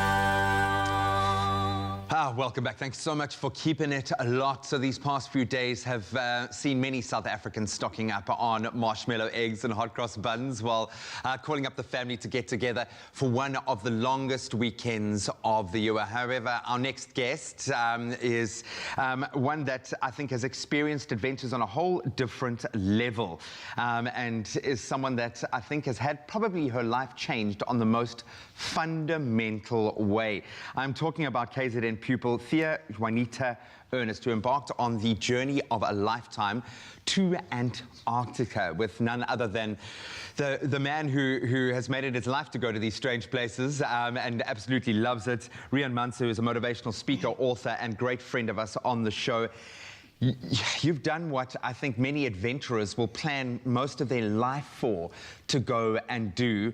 I'm going to start with you. What was that experience like? It was absolutely incredible. I think that being in Antarctica, that's a pristine environment, an environment that is untouched by the human hand, but still affected by global human impact, is something that's magical, but it's also a realization of the kind of responsibility I have as a global citizen to contribute towards the conservation of these ecosystems. And so the experience was incredible. I grew as a person. I think that the growth that I saw in those 6 days, I haven't seen in 18 years. Wow. So that just speaks volumes, you know, so it was incredible. I vote Thea. You got my vote, girl, you got it. Is this a feeling that gets old for you when you talk about that pristine environment that's untouched, yet that kind of dichotomy of it still being so affected by climate change? Is that a feeling that you still get blown away by when you step into a space like that? Sure. Never mind taking a group of young, hungry minds into that space. Is that a feeling you still appreciate in that same way, Rian? So much, yes, Graham. You know, it really hit me the first time on that Madagascar circumnavigation when I saw those big trees getting cut down. And I didn't think 350, 400-year-old trees just get chopped down willy-nilly. And going with Thea and them, possibly because I'd been to Antarctica before, I wasn't as mesmerized. And just seeing it through their eyes, I took a step back and I realized, goodness, Rian, the planet is under pressure. So yeah, definitely, it still gets me. I think Antarctica, though, is just a special place to start a conversation about the environment. We're all tired about hearing, save the planet, save the planet. It's a place that's under pressure. I can hear your pride in the way that you speak. You talk about being able to see the world through her eyes. You guys have had to take this message and broadcast it, go on road shows. How did she fare during your road shows and getting that message out there? Nah, Thea's a superstar. Yes, Graham. She got all these schools together in KZN in her home province. She got a diversified group of schools, you know, from her hometown and then outside. But then she also took me back to my old school. My goodness, you know. Cool. So there I was. Some of the teachers recognized me and they said nice things about me. So that was pretty cool. But what I loved seeing was Thea actually grow in confidence in how you share this message with students her age, you know, and for her to be able to make the impact. But Graham, this thing's not going to just be 1 year, you know. We're going to make sure that we do this 5 years minimum, and then hopefully for 20 years, you know. Man. Yeah, no, completely. Keep taking these kids so not kids, students, you know. Thea dreams of making an impact through what she does for study. Well, I'm seeing in my mind's eye, and it's amazing how often this happens on the show. You sitting where Rian is sitting, talking about another 18-year-old amazing young student who you've taken into the space. So we've got a little surprise for you here, because this show is all about that, and Rian is all about just doing that. So there's a guest that I would like to bring in right now. Jay, can you come and join us here, if you don't mind? I've kept a little section of the couch open here. And if he can gingerly make his way across. Jay, you can take your mask off and come and sit right there on the corner. Welcome, Jay. Graham, lovely to meet you. I understand that you guys all know each other. So Jay is Thea's, I can only imagine, very proud father. Really good to have you here. Are you a little bit surprised? I am. Yes. I'm pleasantly surprised. Thank you. That's the idea. You know, your family are so proud of you. But your extended family, the family that you've now kind of taken on board through this journey, are so unbelievably proud of you that there is something that we need to let you know right now. Jay, I'm going to ask you, if you don't mind, will you please fill us in as to why you have made the trip here today? Yes, thanks, Graham. Thank you very much. Well, I'm just going to get right into it then. So as we know that Thea joined Rian Manser and team to go on this Matrix in Antarctica expedition, call it. And, you know, there were a lot of partners and sponsors to that event. And I think all of them has come through nicely for Rian and his plan. I think you've got a 5-year plan, Rian, to see this through. And one of the sponsors, PPS for Professionals, has managed to come on board and honor Thea with a full bursary.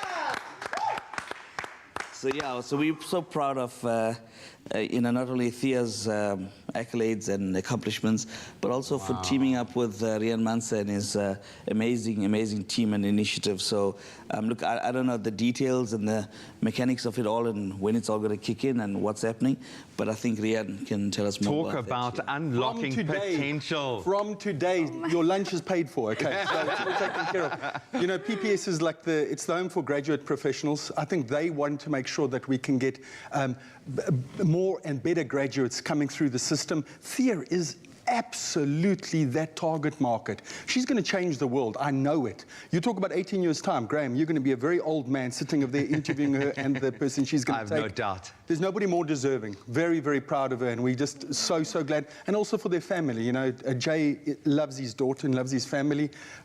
Sure, this is a great day for them. I have a daughter, and I feel the love. I feel how proud everyone is of you. How do you feel knowing that your ticket has just been booked, girl? I'm trying so hard not to cry because I know how much this means for my family, and I've just worked so hard to make sure that I make them proud, and to be able to do that for not only just my family but also just for young girls out there. Like, if I've always, like, you know, wanted to make an impact, as Rian said, and for young people to see their faces reflected in mine and know that change is possible. And I think that with every part of the Matrix in Antarctica journey, even until now, that's what it's been, and that's what it will continue to be. So Told you, you got my vote, girl. You got my vote, man. Yeah. Congratulations. Thank you so much. Life-changing, but I think you Thank really, you. really have earned this one. Not just for your experiences with Rian, but clearly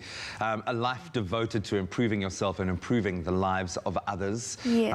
And that's something that is truly special, living in the service of others. So, well done. Thank you. Done. Oh, man. Well, hopefully that has inspired you to look at the world just a little bit differently this morning. We can make an impact. We need to find the mentors out there who are going to help us get across the line. But most importantly, it's up to you as the individual to put your hand up and go and do it. You got it, girl. Thank you. Oh, thank you, G. Well, you know what? It's time for us to whip up a snack. So whether it is for school or maybe for a work lunch, snacking in between meals plays a very important role in the diet and wellness. Now, in lieu of World Health Day today, we are going to show you a healthier snacking option for those in-between moments to keep you going. And this is why we're going to make our Clover Classic Date Energy Balls. Now, Melissa Delport is back in the kitchen with us, and I'm very excited to make this with you because I'm someone that loves to snack.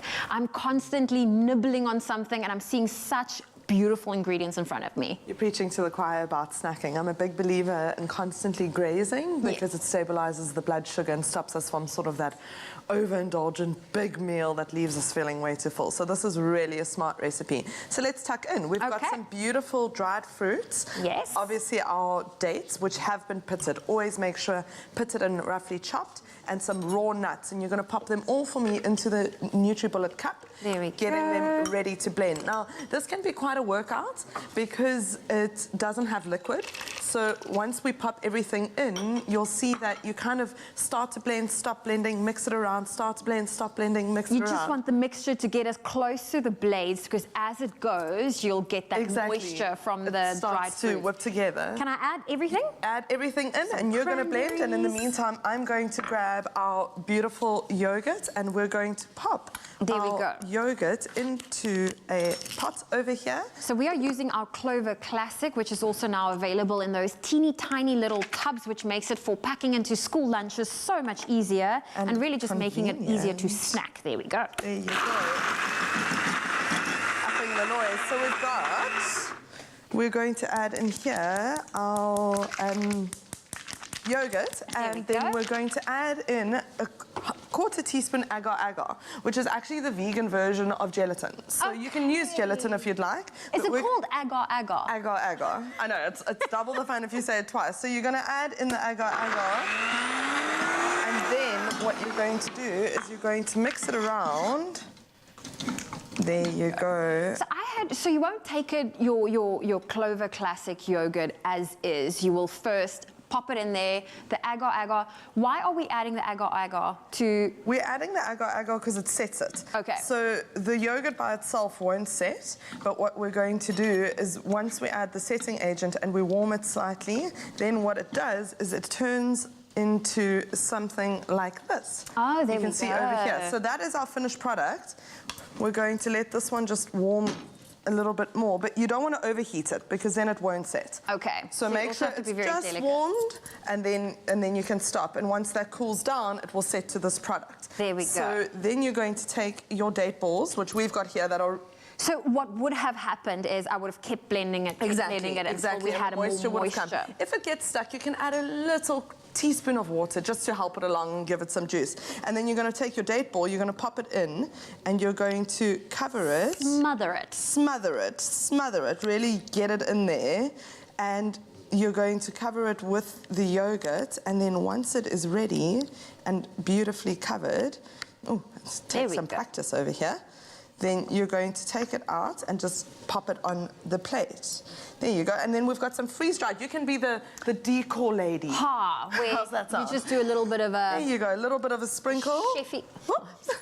Okay, don't do it like now I they're did. very Maybe freeze-dried use your, like, there we go, there you there go. we You got to do the Salt Bay, that's it. That's Get a the little way to do kick it. Obviously, in. do it a little bit more elegant than I did it. But I love this. It's such an easy recipe. I mean, the nice thing about date balls is, like you said, you just showed us how to add our Clover Classic, a nice fun flavor to it. You can also play around with the various yogurt flavors that are available, or you can keep it plain, which is also amazing. You can really go either which way, and I think that the colors are really fun because they're going to inspire your children to eat them. You know, if you sell this as a princess date ball, then next thing you're going to have your kids eating them in their lunchbox, and you're getting raw nuts into their diet and dates into their diet, high in fiber, high in vitamins, just really, really good for them. I know. I'm loving what you are saying, and I mean, I'm just looking at these delicious flavors in front of me. There's the raspberry and cream, wait, what is, I can't read upside down. The cream flavor, there we go. We've got the blackberry and cream flavor, and of course, we've also used the blueberry, which is absolutely amazing. So you really get to play around, the fun colors come through, and I'm someone that eats with my eyes, so I can imagine a lot of kids will enjoy these delicious Clover Classic date balls. It's amazing. Well, Very Melissa, so great to have you here. And to get this delicious, and I'm talking about a berry-licious recipe, you can simply head on over to our website, that's expressoshow.com. And if you've missed any of the steps, here's a quick recap.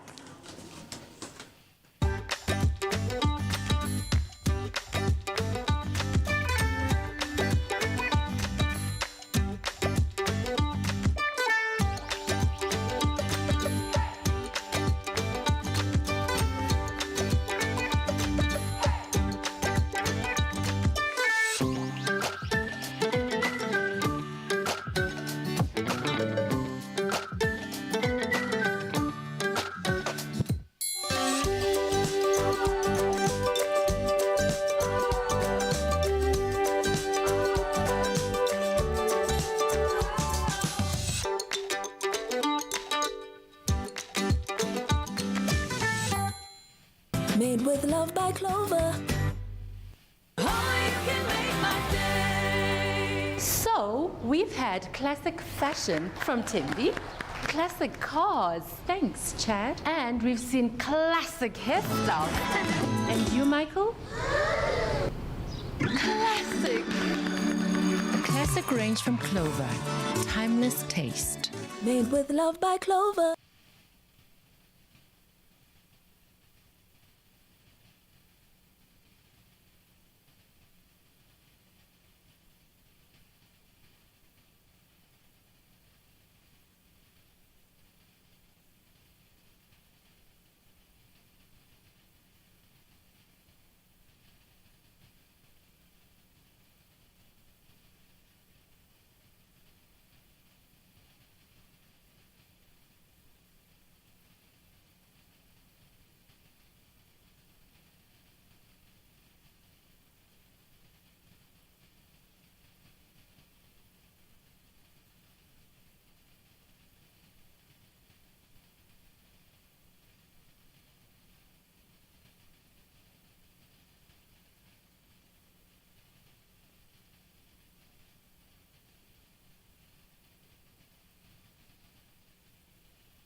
It's my feel-good breakfast show. Travel is slowly restarting. So for now, we travel in and travel dream. And when this is all over, travel near. Travel start. Freedom to move. Welcome back to it, your feel-good breakfast show, Expresso, here on S3. Open up to travel, open up to experiences. Now, these past few days have seen many South Africans stocking up on marshmallow eggs all over the place, over here, over there, everywhere. Hot cross buns everywhere, and while calling up the family to get together for one of the longest weekends of the year. But our next guest, Kutlano Motla, otherwise known as the Bougie Traveler, she decided to do things a little differently this Easter by joining forces with our friends at Shot Left for a hashtag seat at the table in an experience like no other. Let's find out more about it, because there is adventure, yes, there's escape, oh yes, there's adrenaline-filled getaway waiting for every single one of you. Kutlano, good morning. Thanks so much for joining us. Good morning, and thank you for having me. I love that you go by the Bougie Traveler. Oh my goodness. I mean, okay. It's a little cheeky though. It's a little cheeky. I love it. No, you embrace it. And you know what I loved about this past weekend is following the hashtag seat at the table. Yes. I mean, it was all over social media. Yes. What was your experience like this long weekend? First of all, I overcame a lot of fears. So that's the first thing I need to say. Is that the adventure? The adventure. I'm not an adrenaline junkie at all, but it was amazing. Short Left, South African Tourism, obviously, you know, put together a very nice itinerary for us. And yeah, we had such a good time. Helicopter rides, paragliding. Yeah. You know, e-bikes, yeah. you know, along the promenade, Camps Bay, it was beautiful. But the helicopter ride, guys, you know your weather. Yeah. You know the Cape Town weather? Yes, The with the winds we had this past weekend, well, The this past couple of turbulence. days. Can we talk about that turbulence? Yeah. But it How was many prayers amazing. did you say? Girl, how many people's hands did I squeeze? People have bruises, and you can see I've got claws for nails. So, but it was amazing. It was What was it? Would beautiful. you say that was your standout of all of the experiences that you got up to this weekend? It has to be the helicopter ride for me, because I'm a traveler, and this is a confession that I'm very ashamed to admit, and I'm actually very afraid of heights. Are you serious? I am. I know I fly a lot, but I'm always, and I never sit at the window. Window seat is not my seat. I'm an aisle girl. So when you're in a helicopter, it's very tiny, and the window is right there.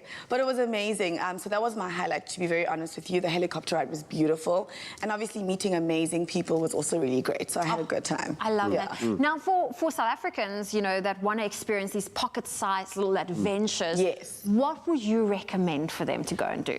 So, the helicopter ride, firstly. It's all about the helicopter ride as far as Kutlano is concerned. Do you know what? Helicopter. Do you know what? There's nothing more amazing than seeing a panoramic view of, you know, any city. Yeah, and quad biking is always great. Doing a safari is just amazing, because, I mean, we've got, you know, the Big Five. So that's something that I always encourage. I mean, it's usually frowned upon because it's usually for more European tourists, but I think we should embrace it. Yeah. It's our country. It's beautiful. Yeah. And we are so blessed to have, you know, such amazing creatures. It's just so much to see, and a lot of people think it costs an arm and a leg. What are your top tips as the Bougie Traveler for getting the bougie experience without breaking the bank? Yes, bougie on a budget. The bougie on a budget. That's how we like it. Now, I know that you're no stranger to traveling. What are some of your local travel spots, and why do you like them so much? Okay, so I definitely love, because I hail from Limpopo. Yes. So I love Limpopo. I love Mpumalanga. They've got, you know, such beautiful gems, lodges. Yeah. You know, that's always for me. Safari lodges, love. Cape Town is always great, because obviously who doesn't want to be on the beach? You know, so KZN, Cape Town, the Western Cape. The coastals are just always great. The Western Cape is just beautiful. The West Coast for me is amazing. I know a lot of people, when they come to Cape Town, they want to go to Camps Bay, but the West Coast is beautiful. Cry-by, beautiful. It's like a different world. It's a different world. It's very tiny, it's small, and all the pad stalls are just, the food is always, why do pad stalls have the greatest food? They always have the greatest food. So I was in Hermanus now for the Easter weekend, and I can totally agree with you that it's always the small towns which are the richest in offering an experience. And culture too, and so it's culture. always great. And nicest people. The nicest people. Listen, you're making me miss traveling, even if it's just around our province or around our city. Now, for someone that wants to hop in on the next Short Left adventure, what would you recommend? Firstly, I would recommend that you go to the South African Tourism website, because they've got some amazing deals. Travel Start also is my go-to, especially because it's got nice comparisons. So travelstart.co.za is always ideal for me, especially when I'm checking flights, because you can check some flights and know, you know, which one to book. So that's always great. So yeah, that's the first place to start. And now a lot of lodges and a lot of hotels are offering SA resident prices. So that's always fantastic. I wish we did that that sooner. Yes. But that's great because, you know, it's always nice to get your own little special deal, feel special because we're in our country. Yeah, yeah. But yeah, I think always starting off with SA Tourism website or Travel Start website, and they've got great deals there for you. And great packages too. I could literally sit here all day and listen to you talk about traveling and talk about holidays, but you really do have mine and Zoe's appetite for traveling buzzing all the way up, and hopefully that's inspired you as well to look on the South African Tourism website and look at how you can explore the country. Let's approach, you know, 2021 with some va-va-voom, you know, new is nah, and that means that no more FOMO from home because you're a shot left away from your perfect holiday, as Kutlano has certainly expressed this morning. Thank you so much. You've been so inspirational. Thank you. I want to be a bougie traveler now. Yeah, me too. I'm ready. Yeah, me Are you inspired? Travel is slowly restarting. So for now, we travel in and travel dream. And when this is all over, travel near. Travel start. Freedom to move. Now, I haven't seen everywhere, but it's certainly on my list. Love that. We're continuing our hashtag Travel Tuesday now by heading south, very much south, to Nicaragua, the land of lakes, of forests, of volcanoes, unbelievable beaches, and yes, unmistakable coffee. Nespresso, they've just launched their very exciting Master Origins La Campolida Refinada limited edition coffee. It's amazing. If you can get your hands on it, do it. It's a very unique coffee made using quite an intricate fermentation process. But before this coffee gets to that fermentation treatment, it starts off exactly the same way as what has become very popular, Master Origins Nicaragua, one of my favorites. It's sweet without being overly sweet. It's got a beautiful, beautiful, beautiful flavor profile to it. I've just got my hands on one of this right now. I made it in my Origin cup. It is lovely, nice, beautiful cereal notes coming through, acidity levels. It hits It's kind of every like profile. middle of the road in terms of its intensity. So if you're not kind of the flavor sings more than the punch, which I really like. And I made a few notes here about how it's made because this absolutely enthralled me. So they call it a black honey. Okay. So this is what they do. So they pulp the coffee, and that kind of creates a sticky residue, a substance that then hugs the bean. Then they spread it out, thin layer, leave it in the sun for up to 30 days. They rotate this so that the sugar layer starts to caramelize, and then it gives it like this dark black honey-like texture, and it's obviously one of the most difficult processes to go through, just to arrive at this, so that you can put it in your coffee cup. Can I make us one? Please do get in there. So apparently it's recommended you can either have it as an espresso or you can have it as a lungo. I was going to say lungo. Lungo just lasts longer, so you have more. I haven't actually put one in there. Excuse me. Try that again. Let's try that again. There we go. And a lungo. Easy as that.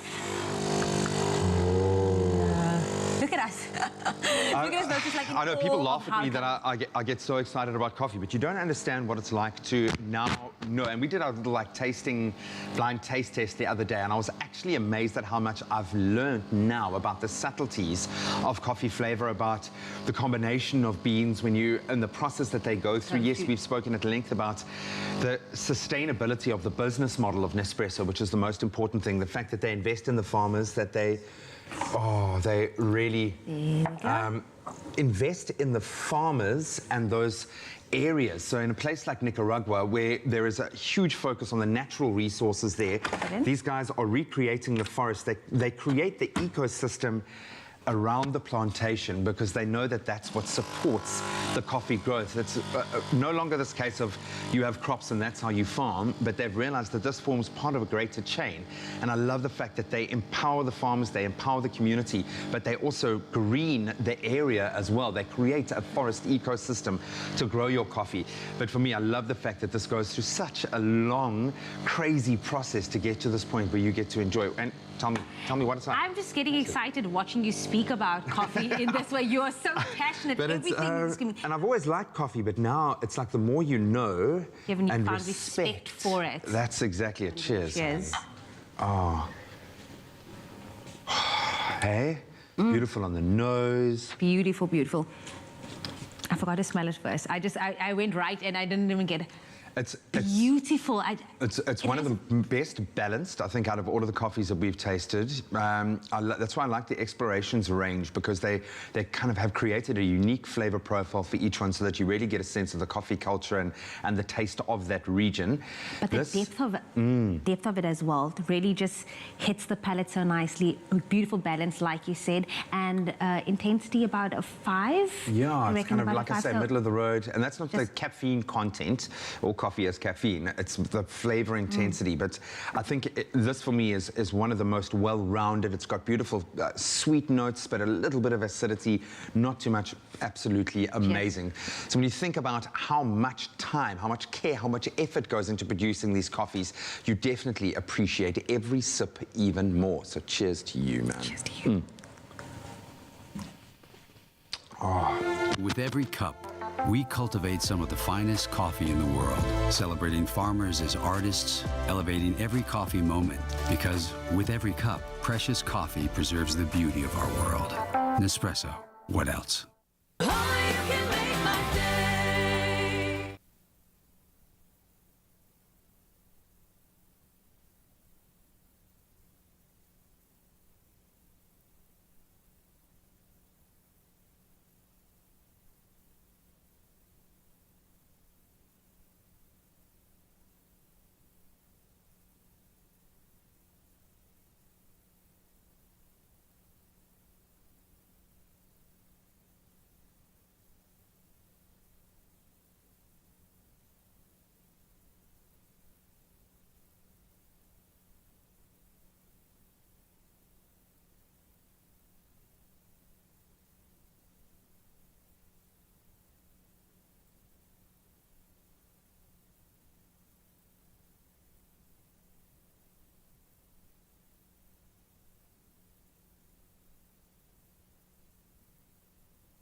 It's my feel-good breakfast show.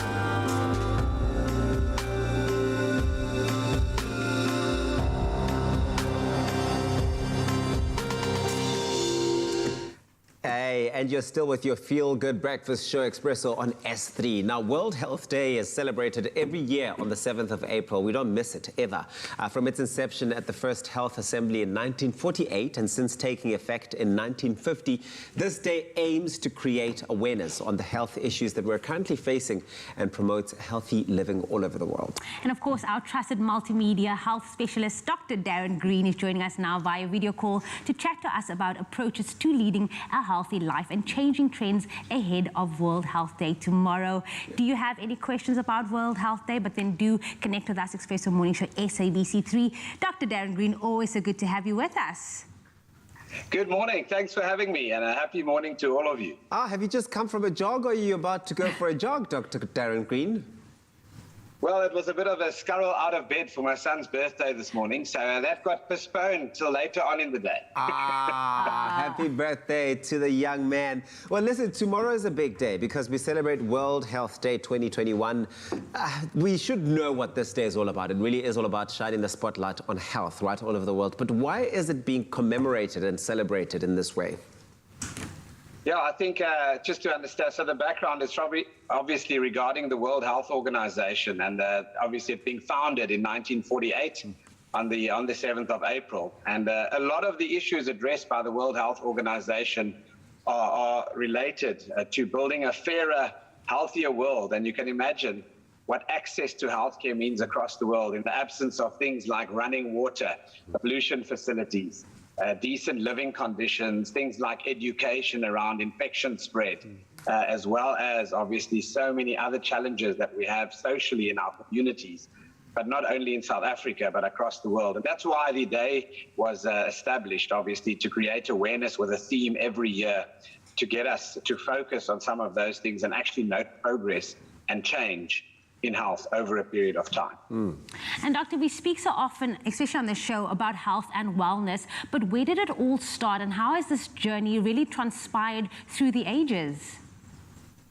It's been fascinating to see how theories of health and wellness emerged in the East and the Far East, in the Asian countries and in China and India, with generations and generations focusing on wellness having a more spiritual source initially. In other words, if you're in Afrikaans to say, if your saak is not reg with your maker, then you end up dying too soon or developing bodily ailments.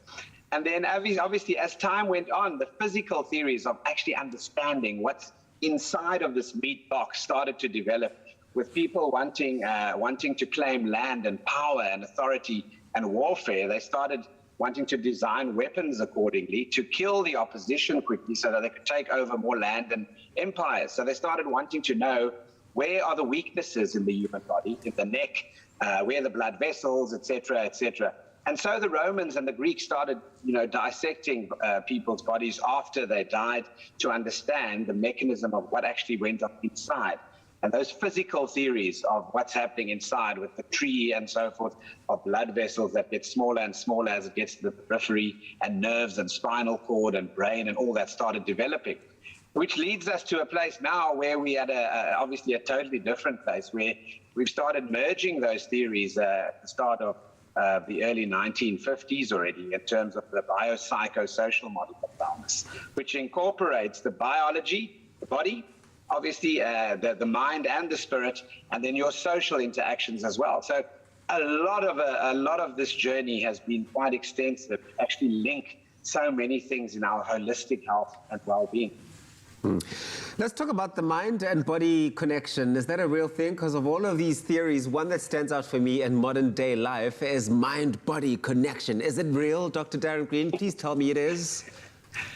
Of course it's real. If you think about it, the things that you think and the things that you experience from an emotional perspective have a direct bearing on your physical health.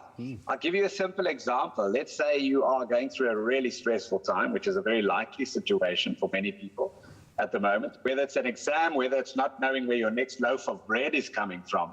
That effect of that stress and psychological stress on the body has an effect on your physical well-being. You don't sleep properly because you're anxious and worried, your thoughts are running.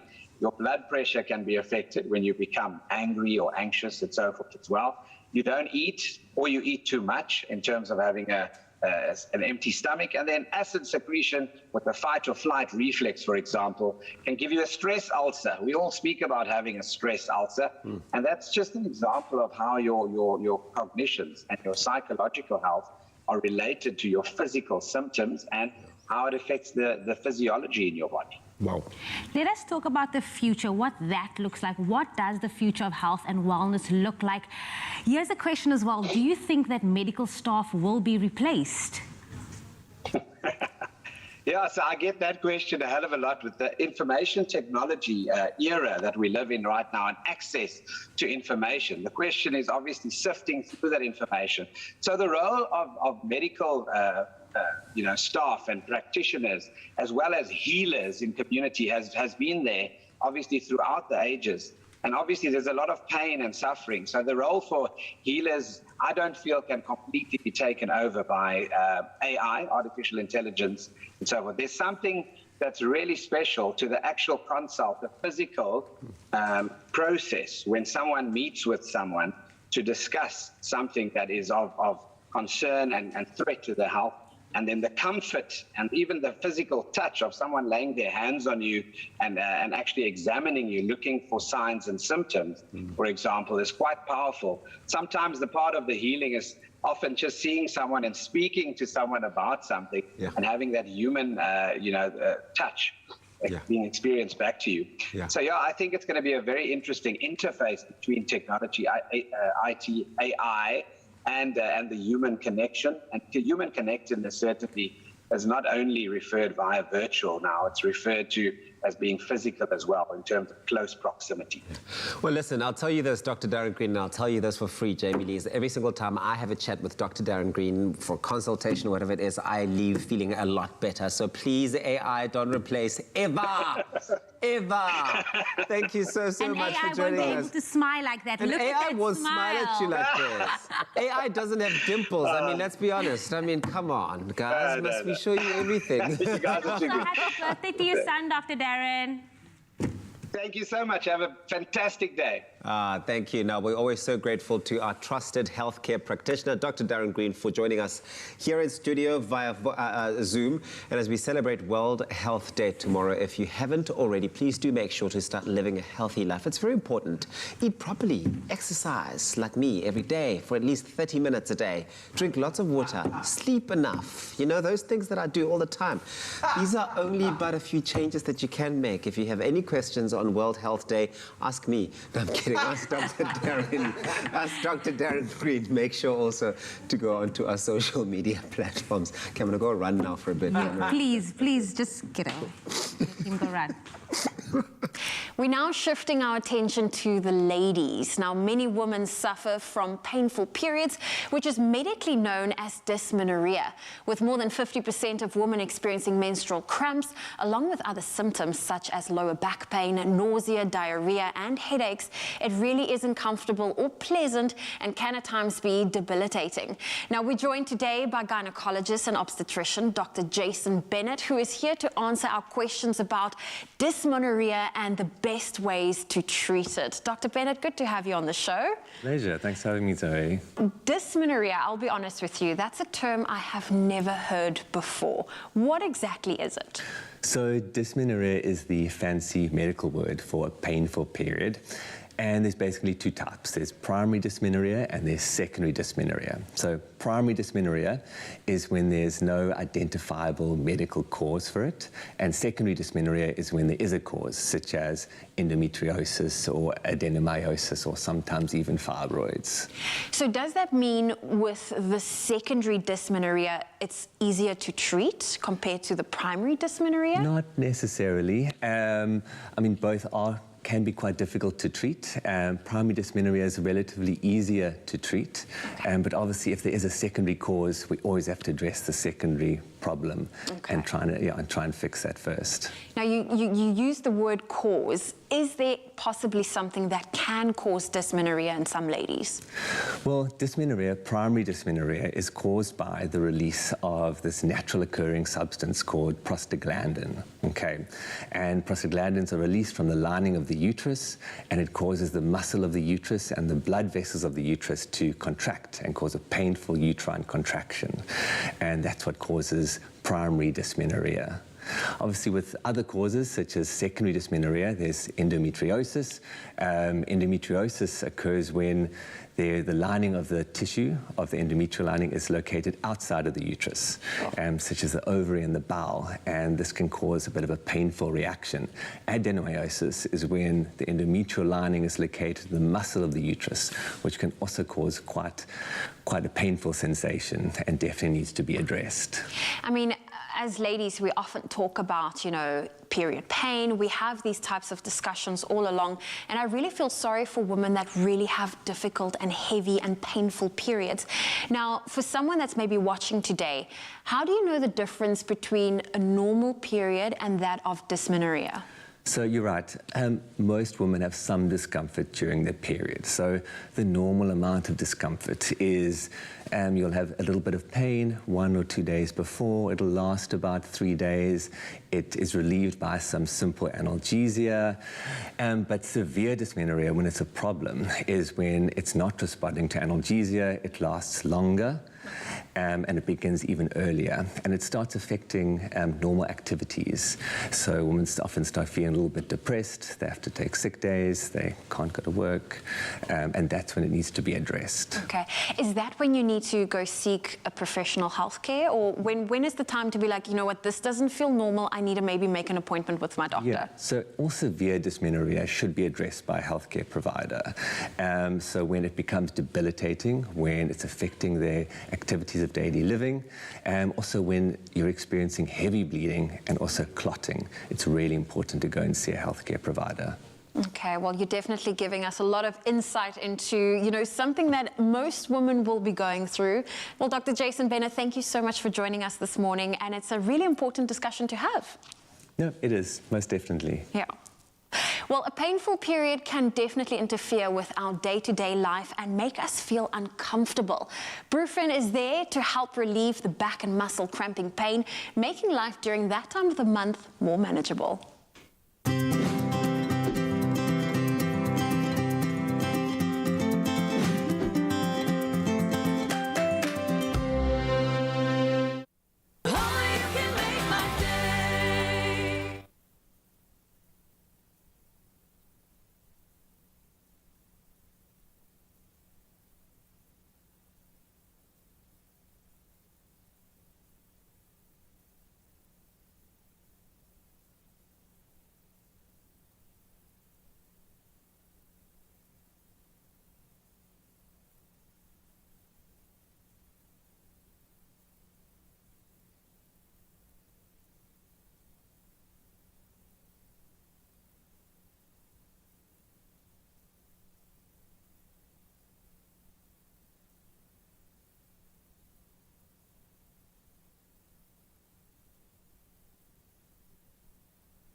It's my feel-good breakfast show.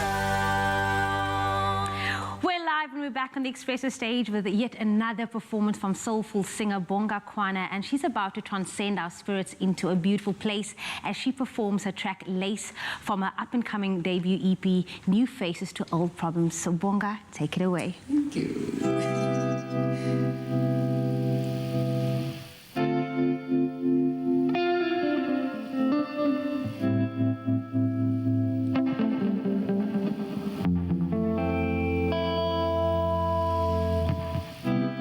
Hearts made of lace, you can see through me. I ain't playing games. I'm not about to make another silly mistake. So I'm coming in with intentions to love and to hold you for the rest of my days and yours. I know this may be a little premature, but I know and I'm sure this is what I signed up for and more. I just hope you feel the same. I hope you're still as happy when you hear my voice calling your name. Injizioya, idale lukutanda, ongawe iyavala. Ndakukusela standa sangako konke, endinakobakatikwa, ndakomisilizwe lonke.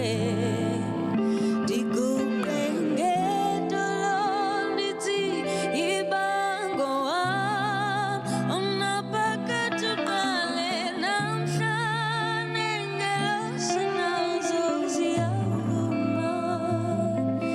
Ndivumele ndikuthande, sithandwa sam.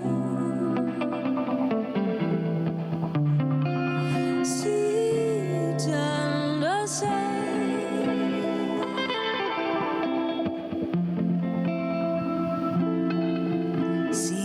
skies, they made of pain. They made up of stories that I don't wanna retell. I wish to never go back again. I pray this love affords us the freedom to be, to see, to breathe, to live and be in the best versions of ourselves.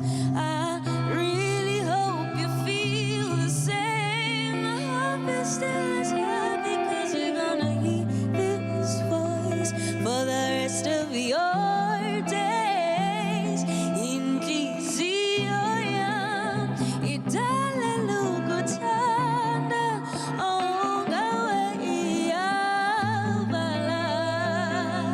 Ndakukusela standa sangako konke, endinako pakati kwam, ndakumisilizwe lonke, ndikuqenge dolondithi ibango napakatuqale namhla nengelosinaza siyavuma, ndivumele ndikuthande isithandwa sam, ndiyazi abantu bathathile imfihlelo zabo zipencile, intsuku nemini ziqenqgelekile, inhliziyo yakho ikhathasekile, zakuthuthuzela ngothando lwam, kamnandi uyayazi nawe, inhliziyo yam ifuna wena, ikhetha wena, ikhetha wena, wena wedwa.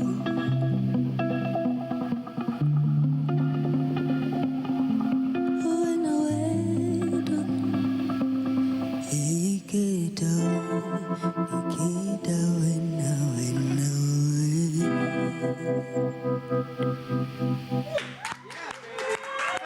Bonga Kwana, remember that name. I have a feeling we're going to hear so much more from this girl, but she is still here for another performance, that soulful performance coming your way. Expresso Morning Show, SABC3. It's the last hour of the show. Here's Zoe with those news headlines. Thank you, Jamie Lee. It's a minute after 8. Here's a final look at your national headlines. Limpopo police and army soldiers have increased visibility at the Beitbridge border post near Musina. Truck drivers have expressed concern about an increase in violent crime at the border. This follows after a truck driver was shot during a robbery last week while queuing to enter the port. There were also reports that 5 foreign nationals were killed while crossing the border illegally. The hard lockdown in Zimbabwe has led to a spike in illegal crossings during the Easter long weekend. And Professor Salim Abdul Karim, who stepped down as co-chair of the Ministerial Advisory Committee, or the MAC, on COVID-19, has passed the baton to his longtime friend and colleague, Prof. Koleka Mlisana. Karim, an infectious disease epidemiologist, has been at the helm of the MAC since its inception last year. Mlisana is the country's first black microbiologist and later earned a professorship from her alma mater, the University of KwaZulu-Natal. The MAC is a new territory for her, as she has chaired the subcommittee on pathology and laboratory since its inception. And moving to news beyond our own borders, where authorities in Ghana are trying to establish what has caused more than 60 dead dolphins to wash up on several beaches. Local fishermen say the phenomenon is extremely rare. Officials are warning against eating dolphins, as it's not yet clear what caused their death. Samples have been taken for laboratory analysis. Last year, similar mass dolphin deaths occurred along other parts of the African coast. Some 110 dolphins were found dead off the coast of Mozambique and 52 along the coast of Mauritius. And speeches by beauty pageant contestants rarely make headlines. But when Hanlei, Miss Grand Myanmar, spoke out against the alleged atrocities committed by her country's military, her speech made headlines. Speaking at the Miss Grand International 2020 event in Thailand, she said there were many people in her country dying, and she pleaded for immediate international assistance. The unrest in Myanmar began 2 months ago when the military seized control, undoing a democratic election in which Aung San Suu Kyi's National League for Democracy party won by a landslide. And now for news from Egypt of a historic procession. Egyptians have witnessed a historic procession of their country's ancient rulers through their capital, Cairo. The spectacle saw 22 mummies, 18 kings and 4 queens transported from the neoclassical Egyptian Museum to their new resting place 5 kilometers away. Under tight security, the mummies were relocated to the new National Museum of Egyptian Civilization in what was dubbed the Pharaoh's Golden Parade. They were transported with great fanfare in chronological order of their reign, from the 17th dynasty ruler to Ramses IX, who reigned in the 12th century BC. Also, King Ramses II, most famous pharaoh of the New Kingdom, who ruled for 67 years and is remembered for signing the first known peace treaty. Each mummy was conveyed on a decorated vehicle fitted with special shock absorbers. Now, the pharaohs were placed in special nitrogen-filled boxes to offer protection against external conditions during the move. The roads along the route have been repaved to ensure a smooth ride. Egypt is hoping that the new museum, which opens fully this month, will help revitalize tourism, a prime source of foreign currency for the country. Well, on that note, that's where we leave your morning headlines. Here's a final look at your sport with Graham.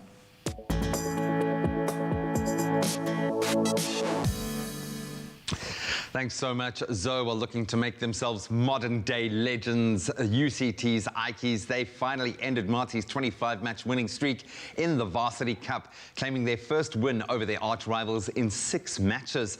UCT beating Marty's 26-20 in their round 1 clash at the Biodome in the Tuks Stadium. In other results, UWC and UFS Shimlas, they played out to a 28-all draw, and the NWU Eagles, they beat the Madibas 47-28. The Varsity Cup round 2 action will continue this coming Thursday from 2 p.m. in the afternoon. Then news breaking yesterday in football locally, Chippa United have formally announced that they have amicably parted ways with head coach Dan Malisela. The club has confirmed that assistant coach Sibulela Gwambi will fill in as interim coach, and Belgian Luc Aymel will form part of the club in a technical advisor's role. Over the weekend, of course, the Chile boys suffering a devastating 5-1 loss to Maritzburg United, the final nail in the coffin. They're currently 14th on the log with 3 wins, 8 draws and 10 losses this season. Now on to action on the field, but a little further abroad. Our Monday night football saw David Moyes' high-riding West Ham United rise even higher. They edged Wolves 3-2 at the Molineux Stadium in the Premier League last night. First off goals by Jesse Lingard, who really has found his form since moving to the club. Pablo Fornals and Jared Bowen sealing the win for the visitors. After their win, West Ham now move up to 4th place in the standings. In the earlier league fixture yesterday, Everton and Crystal Palace drew 1-1. That was at Goodison Park. And that's a wrap of your sport for this Tuesday morning. Let's get one last look at how the skies are looking in your beautiful part of South Africa.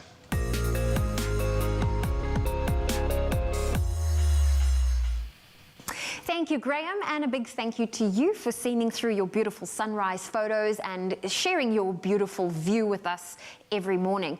Now, we started this morning with Fatah Khan from Richards Bay showing off the view over the harbour water with the sun rising in the distance.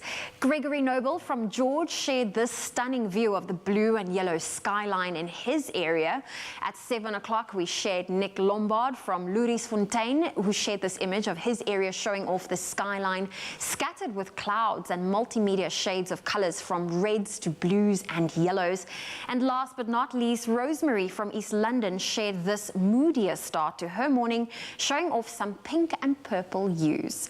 Now do continue to share your sunrise photos on the Expresso Facebook page, and don't forget to let us know where you are. We may just be seeing your own photo here on our weather morning segments.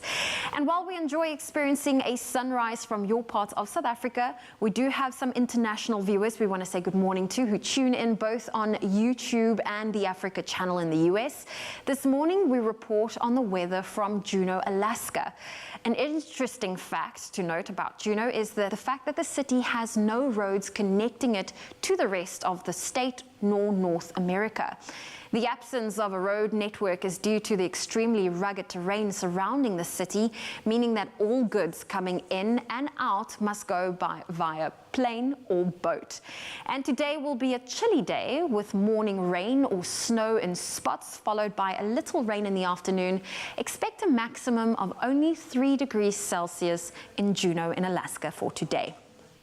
Some some weather news for you. Although spring is just in its infancy in America, a group of meteorologists have been focusing on a different time of year, that is hurricane season. And based on current weather data, the forecasters expect this year to be an above normal season for tropical activity. A normal season is considered to bring 14 storms, 7 hurricanes, and 3 major hurricanes. The 2020 Atlantic hurricane season was a record-breaking one with 30 named storms, of which 13 became hurricanes, including 6 major hurricanes. Historically, Florida has been hit by the most hurricanes in recorded history, namely 120, nearly twice as many as Texas, which has sustained the second largest number of hurricanes in recorded history. Florida, Louisiana, and Mississippi are the only 3 states that have been hit by a Category 5 hurricane, and there have only been 3 Category 5 hurricanes in recorded history. The 4 most vulnerable cities during hurricane season, it's Miami, Key West, Tampa, and New Orleans. Well, that's where we leave your international weather news. Let's quickly look at your temperatures in South Africa. In Polokwane, a partly cloudy day is ahead with a high of 26. Mbombela 17, reaching a high of 23. If you're in Pretoria, 15 is your low, 26 your high. Johannesburg 13, reaching a high of 24. Mahikeng 15, 28. Klerksdorp 15, 27. It's sunny in Kimberley today, 16 with a high of 30. Bloemfontein 12, reaching a high of 27. If you're in Richards Bay, 19 is your low, 24 your high. Pietermaritzburg 15, reaching a high of 24. Durban 20 with a high of 24 for today. Rain can be expected in Mthatha with a high of 17. Rainy conditions in East London 16 with a high of 19. Cradock 11 with a high of 25.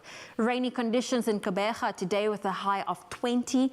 Partly cloudy conditions in George reaching a high of 20 degrees Celsius. Cape Town 15, reaching a high of 24. If you're in Worcester today, your low is 12, your high 28. Sutherland 7, reaching a high of 23. And Uppington, expect a low of 19 and a high of 34 degrees Celsius. Well, that's where we leave your weather. If you have a beautiful sunrise photo to share with us, you can do so on social media. Thank you so much for that update, Zoe Brown. Of course, it is Health Tuesdays here on your Feel Good Breakfast Show. And something we've been talking about so often, vaccination. Who gets it? Who is the frontline workers? How does it all work? Well, we, of course, have the good Dr. Karen Begg, who is in studio to unpack all of that, but do weigh in on the conversation. Expresso Morning Show, SABC3. We will be answering all of your questions in just a moment, so don't go anywhere.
It's my feel-good breakfast show. Welcome back to your Feel Good Breakfast Show, Expresso. And on Tuesdays, we discuss all things health. And as South Africa rolled out the national COVID-19 vaccine program in February this year, this program aims to vaccinate 40 million citizens. Since the month of February, nearly 270,000 vaccines have been administered. What is the next step, you might wonder, in the coronavirus rollout plan in South Africa? And with decreasing numbers, can we still expect a third and fourth wave of infections? Well, we have medical doctor and public health medicine specialist, Dr. Karen Beg. She is here to help give us a little bit of an update on what is happening around COVID-19. You're welcome to call us. Our number is 021 110 5552. If you have any questions, Dr. Beg is here to also answer them for you. It's so good to have you on the show. Thank you so much. Thanks for having me. Dr. Beg, let's start here. Let's start at the top. What are the stats looking like in South Africa at the moment? So at the moment we're in the lull between waves. So we're looking around the same as we were looking in September, October last year, which is good. Yeah. But I think that what we need to remember is not to become complacent. We are still having COVID transmitted, we are still having COVID admissions, and we are still having COVID deaths. We're just not having them at the same kind of pace as we were seeing during the second wave. So we really must not become complacent. Yeah. It's not over. It's not over. It's not over. Is it possible still for us, as we are right now, to avoid entering the third wave, or is that a given? It's going to happen? It's likely to happen, but we certainly can control the amplitude, the size of the wave, and the duration of the wave. And the most important things that we can do to control the size and the amplitude and the duration of the wave is making sure that we don't spread. So we wear our masks, we sanitize, we wash our hands, and we stay distant from each other. We don't congregate. Those are still our most important mechanisms.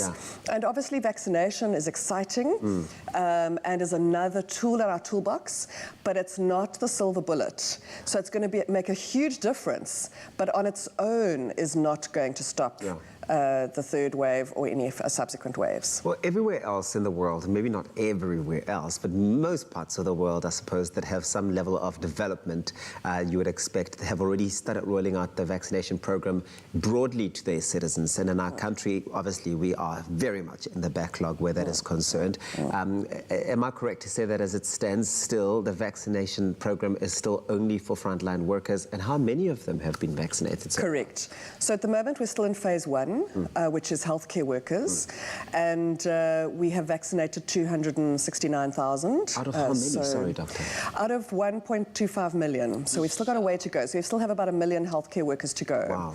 So we are a little behind, and we were set back by the AstraZeneca trial results that came out, that then we decided to we were so excited when AstraZeneca arrived, and those have obviously moved on, and we're now with Johnson & Johnson, and I'm absolutely delighted that I got my vaccine 2 years ago. Dr. Beg. So I'm absolutely delighted.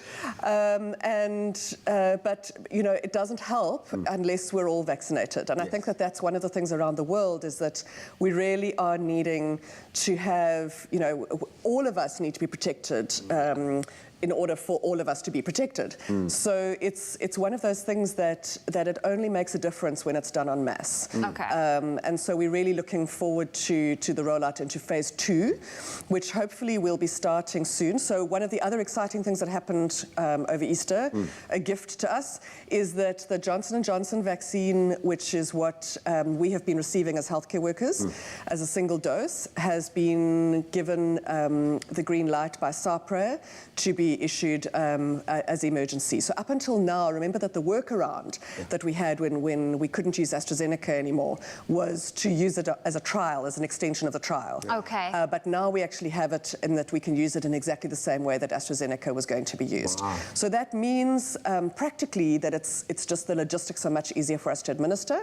And that we can still now start to really hopefully ramp up the rollout and get those doses going. I think that is in the pipeline, especially given what's happening in Gqeberha with Aspen investing all those billions. So we will be continuing this conversation. So if you have any questions around COVID-19 and especially the vaccine rollout, you're welcome to contact us. That number is on your screen right now, or you can head on over to our social media pages with your questions. We have Dr. Beg with us for a little bit throughout the morning. Well, we are back in the kitchen with one of our favorites, Melissa Delford. And of course, it's never too late or too early to start eating well and giving your body its best fighting chance. And this next dish is cram-packed with delicious ingredients, nutrients, and vitamins. Our Be Well Asian Chicken Booster Broth brings all the flavor that we need in a matter of minutes and will keep you feeling boosted all day long. So get ready to be bowled over. Did you see what I did there? Yeah. I'm very impressed because it is quite a mouthful, this dish, as is all the flavors. So let's tuck right in. We've got over here, we've got some onions that I have started sauteing with, of course, our canola oil that we have added a few drops in. I'm actually going to give a couple of drops extra. So when last did you make a broth, Jamie? Maybe last year. Last year, I've not gotten into the winter feels yet. I'm not ready to let go of all the summer food. So Neither am I. I do feel like this is more of a comfort food for me when I'm packing all the ingredients in and I want a warm bowl of comfort and just to soothe my soul. So definitely slowly going to warmer dishes, but it's been a year, so this is perfect. This has some gorgeous ginger, which I'm going to add in here with our onions that are busy sauteing. We've got some lovely garlic, high in antibiotics, actually, if you didn't know. Very natural antibacterial. So we're going to add in our garlic. And then we've got beautiful spices. We have some cinnamon bark. Very lovely. Did you know that cinnamon can actually trick you out of a sugar craving? What? So if you add sugar into your oats or into your broths, cinnamon actually tricks the brain that it's getting sugar, but it's not getting sugar. That's why chai spices are so comforting. Oh. Some star anise, yeah. You learn something new every day. You see, I feel like I need a little Melissa every time I open up my fridge or want to snack on something and just be like, Melissa says that no, you should have cinnamon sticks. If only I could invent that. Maybe it would push me into the 1%ers. Here's a little Melissa for your pocket. And then we've got some black pepper, so we're going to add that in. And then we're going to add in our soy sauce. This is basically the salt component of your dish. So use it mindfully. You don't want to over salt. You can always add a little bit more later on. Okay. And then we're going to add in our beautiful chicken broth. Always better to make it at home, but if you can't, store-bought does work. I love when you do it yourself because then you know what's going into it. You can add to the flavors that you'd like to get. And the reality is the flavors always end up better. Definitely. If you make it. Oh, we're going all in with it. We're going all in. We're doing the whole kit and caboodle this morning because we want to make enough broth. And then you're going to add in your chicken. And once your chicken is in and cooking, you're going to save your veggies for the end because you don't want to cook your veggies right down to, you know. No, you want that crunch. You want that texture. You want that freshness. So you can bring this up to heat, and then you're going to add in your beautiful veggies after your chicken has started to cook. And I know this is where you get excited because you can just pack in all the veggies. I will say though, and not to take away anything from your recipe, I'm a chili person. So if I could throw in chili in there just to get all that flavors, it will just take it up a notch. Nothing like a good burn at the back of the palate. Definitely. With all that ginger and all that garlic that you already have in that, we'll just hit the profile Exactly. for me. I'm going to save the sprouts for the end. I love these pak choys. They're so beautiful, especially if you slice them in half. Look at that. How gorgeous is that? So you're going to pop all your greens in, give it a good stir, and then you're going to have a yummy broth. Really quick and easy to just get it together. And again, just speaking about the hero of the dish, the Be Well, which is also endorsed by the Heart and Stroke Foundation. High in omega-3s, we know it's so good for you. So hitting all the flavor profiles for that, but also just healthy. And that is what we're all about. You said this, being mindful about your health is very important. Exactly. And the wonderful thing with this oil is that often we cook with it, but you can actually also use it raw. If you use a little, like a teaspoon or two in a salad dressing, it can also be really delicious and yummy.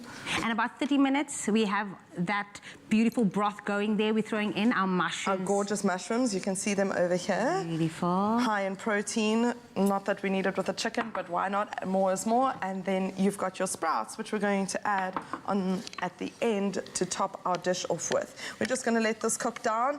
Oh, if you guys at home could smell this, it's absolutely delicious. Good. And then we're going to get ready to plate it. I know that's going to take about 30 minutes, but maybe you can pass on the dish over there and I will have a bit of a taste to get in. Oh, I can see there's some chili on here for you. Is it? Because the kitchen fairy's new. There you go. You have a spoon there? I do not have a spoon. Here's a spoon I can do for the you. whole. It's fine. The whole. Tip the bowl, tip the bowl. How yum is that? Oh, the smell, especially with the cinnamon and the star anise. Utterly delicious, right? Perfection. I don't know if anything tastes more perfect than this. I love it, love the flavor profile. Again, the chili is what does it for me. That ginger, the garlic, everything just comes together. This is cooked to perfection. Melissa Dalport, so amazing. Of course, if you want to get your hands on the recipe and ingredient list, expressoshow.com is where you're going to get it. But I'm going to dig into this again. Yum. Am I supposed to share with you? No. Okay. Does a room in your home desperately need a deep clean and declutter experience? This could be your chance to upgrade your space for you and your family to enjoy. SA's online cleaning hub, Cleanipedia, is giving away 2 room transformations worth 30,000 Rand each. Visit cleanipedia.com/ZA and sign up to enter. You could also stand a chance to win weekly prize hampers. Get easy, expert cleaning tips for a happier home at cleanipedia.com/ZA.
Oral Medic alleviates mouth ulcer pain in seconds.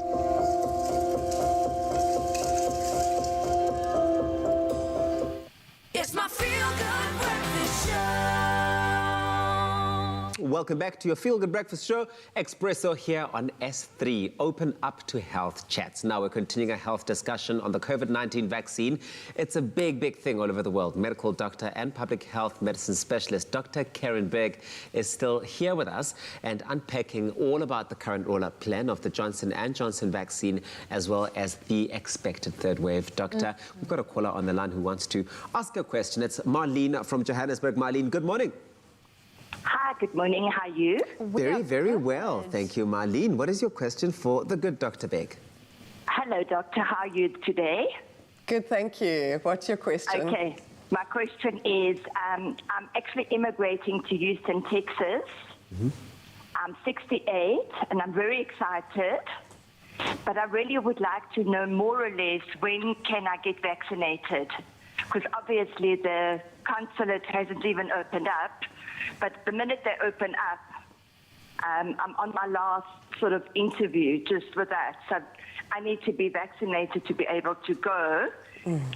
When more or less do you think will this happen? Okay, so not an easy question to answer, but we are still busy in phase 1, finishing off with healthcare workers. So we've done around 270,000. We still have around another 1 million healthcare workers to go, but hopefully we'll be able to ramp up the delivery of vaccinations quite quickly. Because that's been the delay. That's been the delay, is just simply the number of vaccines available to be able to administer vaccinations. So we're hoping to start phase 2, but by the end of April, May, round about then. So that will be the start of phase 2. And in phase 2, we'll be doing essential workers. So that's police services, teachers, and those kinds of workers.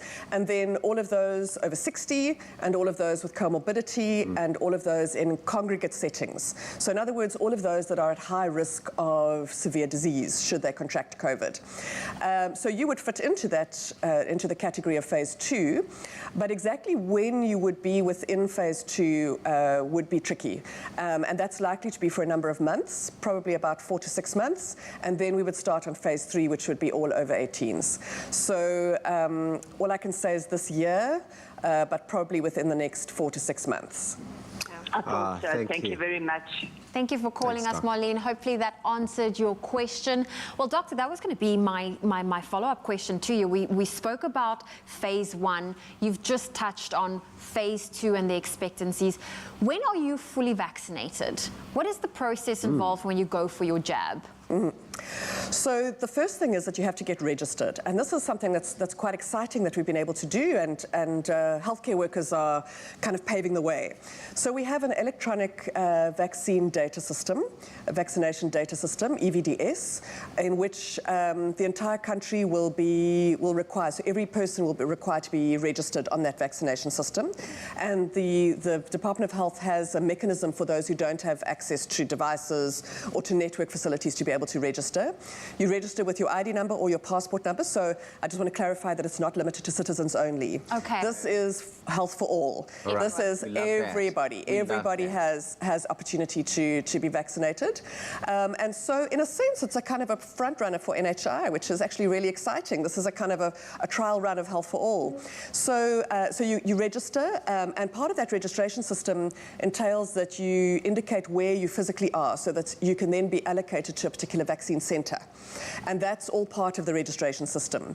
And then during the trial version, which is what I was vaccinated under, you then had a second round of electronic registration, which required you to consent. And so that consent process was on the Sisonke because we were doing the Sisonke protocol. And so we vaccinated there. And then you will be allocated to your site, might have a third round where they then call you for your appointment. So it's quite important that you have a cell phone, that you have a device with a number, or at least a contact person, so that you can be indicated as to when your appointment date is. And then you arrive, paperless, your ID, your voucher number, you walk in, all paperless, you've given your consent, you get checked against the system that you are registered, that your voucher number's there, and it's really easy. You get checked that you're not ill for the day, and you get your jab. You wait for 20 minutes to make sure that you're not having any ill effects, and then you're free to go. And with the Johnson & Johnson, it's 1 dose. That's amazing. So 14 days, and you are clear. You're clear. I just wanted to know, so from today going forward, people can already register and get their name onto the database? So the Department of Health have currently made the registration system just to be able to kind of manage and troubleshoot, is that currently it's for healthcare workers. So if you do try to do it, it'll tell you that you're ineligible for now. But as soon as there'll be a massive media campaign as soon as you start registering. So that will be really important for Marlene to do early on. So you get yourself registered and then you wait your turn. So if you're not a healthcare worker right now, do not panic. They will let us know when we can start registering. And of course, the media will definitely keep you up to date with when the next phase or the next process in the rollout process is. Well, Dr. Beg's not going anywhere. So if you have a comment or a question around the COVID-19 rollout plan here in South Africa, in fact, I'm talking about the vaccine rollout, you can contact us or leave us a message on social media. Obviously a vital conversation, so thank you so much to you and the doctor for weighing in. But let's take the edge off right now. What an incredible morning it's been, immersing ourselves in the unmistakably powerful, the soulful voice of musician, writer, creative director, even dancer back in the day, Bonga, and she has taken our breath away this morning, and she's about to take the Expresso stage one more time to perform a brilliant queer love song, Nzwakazi, or Beautiful Lady. Yeah. And before we kick this off, a mega shout out to my guitarist, Tabiso.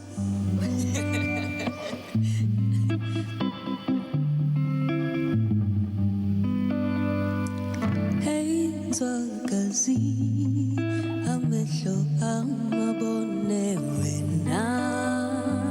Hey, Nzwakazi, Nhliziyo yami ithande wena. Hey, Nzwakazi, ubuhle bakho bubizena. Hey, Nzwakazi, uncumo lwakho lundiqhele. Nobilizwe lonke ligxeka uthando lwethu.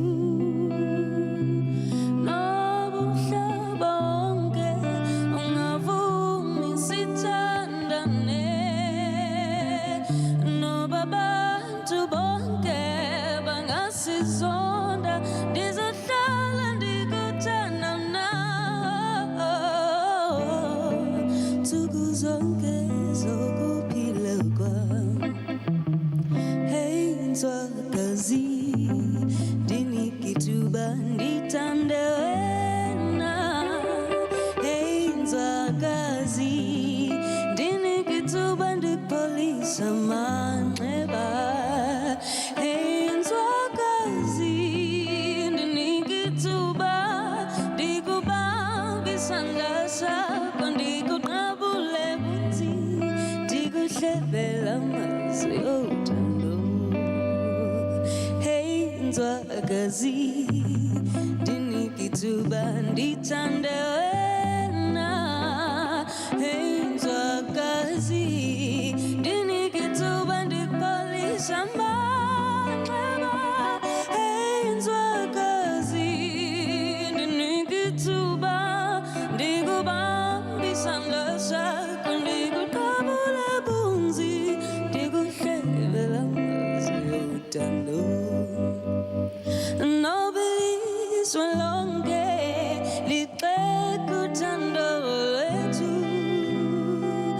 Nomhlaba wonke ungavumi sithandane. Noba abantu bonke bangasizonda, ndizohlala ndikuthanda nawe.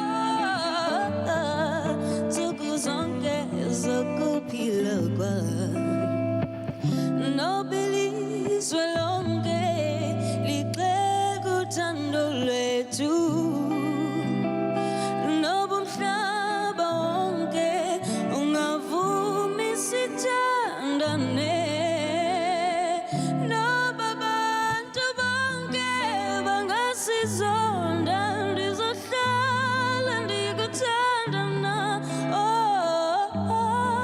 Nsuku zonke zokuphila kwami, zokuphila kwami, nsuku zonke zokuphila kwami.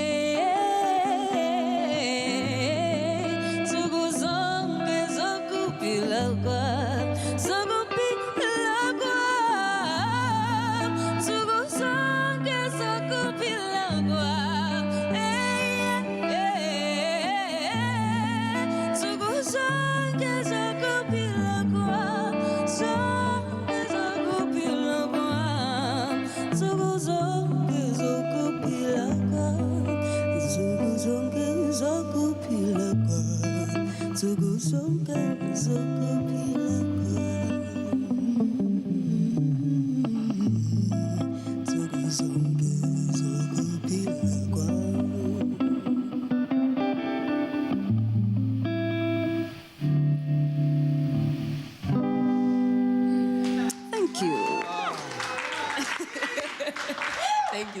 Don't stop.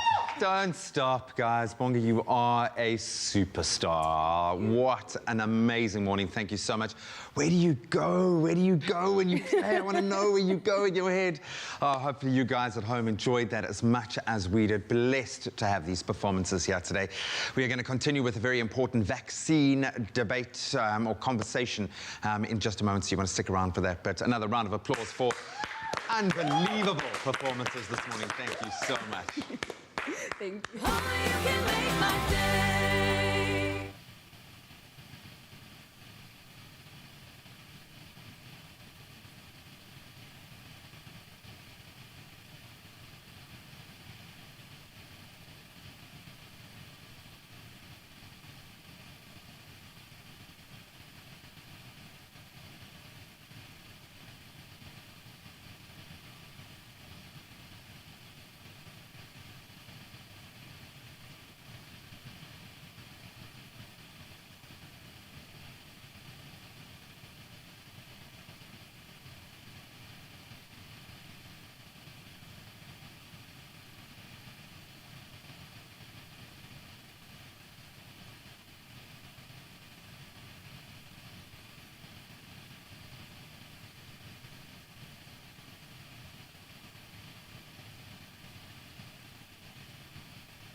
It's my feel-good breakfast show. Welcome back. It's your feel-good breakfast show, Expresso, and you're just in time because we are continuing our health discussion this morning. Medical doctor and public health medicine specialist, Dr. Karen Begg. She is with us this morning as she's answering all of our questions and your questions around the coronavirus vaccine in South Africa. Now, Dr. Begg, we do have another caller on the line. Lynn, good morning. Good morning. What is your comment or question for Dr. Begg? Yes, I would like to ask Dr. Begg, why is it that South Africa didn't vaccine any healthcare professionals over the Easter weekend? If you check the other countries over the world, they all vaccinated. America vaccinated over the Easter weekend in one day 4 million people. South Africa basically just did not vaccine. The numbers still the same since Thursday evening, and this morning when I checked, it's still the same. So that's basically my question. Thank you very much, Lynn from Johannesburg. You'll listen for the answer on your TV screen there. Doctor, what's the reason? So, as I explained earlier, we've been under the Sisonke protocol. So we've been under this extended trial while we've been waiting for the SAHPRA, our regulator, approval for emergency use of the Johnson & Johnson vaccine. And so we haven't had quite the numbers of actual vaccines yet to be able to do it at mass scale. And so the vaccinations over the weekends and over public holidays like the Easter weekend have therefore not been worthwhile because we haven't had the numbers of vaccines. But hopefully soon, as soon as we start getting big deliveries of vaccines, we'll be vaccinating 7 days a week. Don't worry, Lynn, we'll be vaccinating big numbers on a daily basis through weekends and through public holidays. So that's been the delay, has been the actual shortage of the vaccine, not the rollout of it. Correct. There we go. Well, thank you so much, Lynn. So it's not that the doctors are lazy. They just want to take a nice long weekend. It's that they haven't got the vaccines to roll out in that way. But we've got another caller on the line on 021 110 552. And who have we got on the line? Good morning. Morning. It's Kiara speaking. Yeah, I have a question for the... Oopsie. Kiara in the Free State. Did we lose you? No, I'm there you still are. here. What's your question for the doctor? I want to know, is the third wave more dangerous than the first and second wave? Very interesting question. That's a great question, and particularly because our first wave, while it appeared to be horrific at the time, the second wave was way more than double our first wave. So it's a really good question. Based on the modelling, we are expecting that the third wave could be as high as the second wave, but we can influence that. All right. So the second wave was higher in part because we had a new variant. Our amazing scientists who are doing the genomic sequencing, we're not seeing any current new variants. So that's really good news.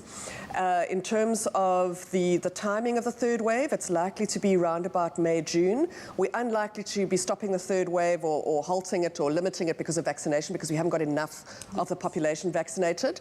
But, of course, once again, we can all do our part by making sure that we mask up, that we sanitize, wash our hands, and that we keep our distance, that we don't congregate.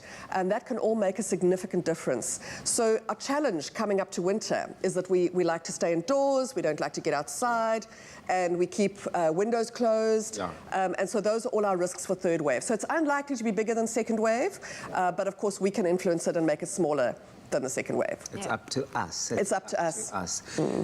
Doctor, it must have been quite the exciting energy and atmosphere in the hospitals to have all those healthcare workers getting their vaccines. What are some of the sort of sentiments that you're picking up from all of those people who've been vaccinated? It is such a relief to know that you have some degree of protection. Yeah. When you are exposed on a daily basis to those who have COVID that you are helping, and many of whom that you don't know have COVID, it is such a relief to know, firstly, for yourself, but actually more importantly for those in your own family, that you're not placing them at risk going home to your children, to your elderly loved ones. You know, I can tell you that it's the relief is probably the greatest sense of emotion and just jubilation. I was there when the day that the president and we all got first vaccinated, so I wasn't vaccinated on that day, but I was there taking pictures, physically distanced, but boy, we were shouting with absolute delight that, you know, there's hope, joy on the horizon. It was just incredible. And the hope is so necessary right now. We have another caller, Dr. Begg. It's Felicity. Good morning. Hi, good morning. What is your comment or question for Dr. Begg? Okay, I've had COVID in a bad way, and in a few days' time, I will be donating plasma for research. And I was wanting to find out, would it be safe for me to take the vaccine while, you know, going through the process of donating plasma? Great questions. So for those of you who are at home and don't know what the donating of the plasma means, is that Felicity is doing a fantastic job for science in that she's donating a little bit of blood, and the plasma is the part that then takes away the red blood cells. And so it's that component that has the antibodies in it. And so we use the plasma to then look at how the antibodies react, and we test it against vaccines and do all sorts of wonderful things in the laboratory to test that. And Felicity, what we do know is that it's really important for those who've had COVID to still have the vaccine, because we know that the immune response from those who've had severe COVID is better than those who've had mild COVID. That's the one thing. The second thing is that we know that the immune response thus far, because of course research is still quite short, you know, we're only 15 months into our research about COVID, is that the immune response based on the vaccination is much better than is much stronger than the immune response after you've had COVID. So Felicity, one thing just to be aware of is that you may well have a reaction to your vaccine, which is of course your body doing the right thing and developing an immune response. But you may well have flu-like symptoms and severe temperatures when you get your vaccine, but absolutely no problem. Donating plasma is a very minor procedure and will not in any way hamper your ability to receive the vaccine. More importantly is that anybody who's had COVID should also be getting the vaccine. Thank you so much, Doctor. That is fantastic. Felicity, hopefully that answers you, and you can go ahead and do what you need to do. More information on the coronavirus on www.sacoronavirus.co.za. Dr. Karen Begg, thank you very much for joining us this morning. You've been fantastic. It's an absolute pleasure. And please, mask up, wash your hands, keep your distance. Completely vital discussion there. Well, let's keep the focus right now on our frontline workers. And we focus on our Pharmacy of the Week, a feature that applauds and acknowledges the incredible work that our frontline pharmacies do for our communities.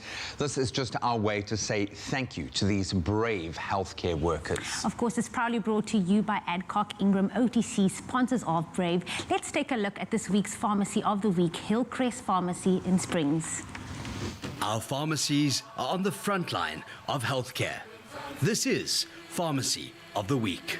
The one thing about Hillcrest Pharmacy and the pharmacist is the fact that they really get involved in the customers' lives as well. I grew up in Springs, so it's a big privilege to serve both the people that I grew up with and those that raised me. Self-care is very important because it's a way to identify any chronic conditions early, and ultimately that will help your prognosis in the long run. In order to be brave on the front line, you've just got to show up every day. Wear your mask, wear your smile, and try your best. Pharmacy of the Week, proudly brought to you by Adcock Ingram OTC, sponsors of Brave. Hillcrest Pharmacy in Springs, doing the most. Thank you for your incredible work and the role that you play in our lives. Again, we salute you, and again, you're doing amazing work. Here's to you, Mzansi. Combine multiple loans into one with one affordable repayment. Get a Nedbank personal loan. Apply at nedbank.co.za/personal loans.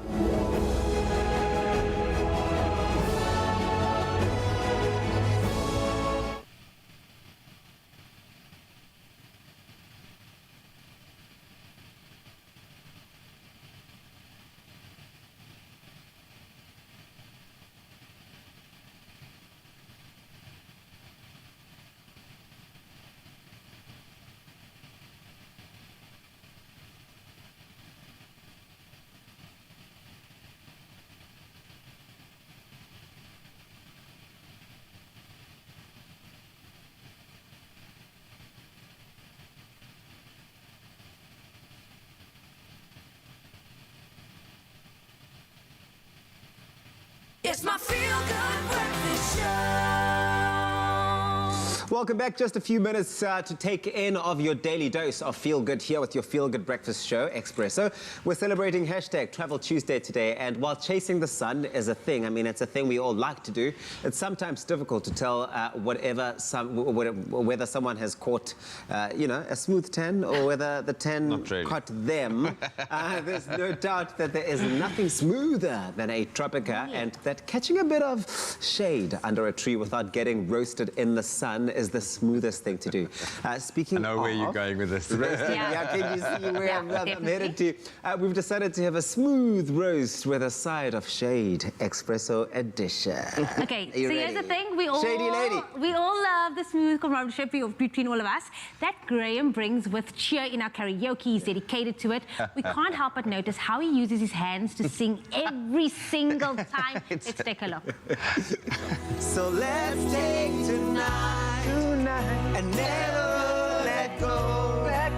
We'll dance and we'll kiss like there's no tomorrow. As the stars sparkle down like a diamond ring.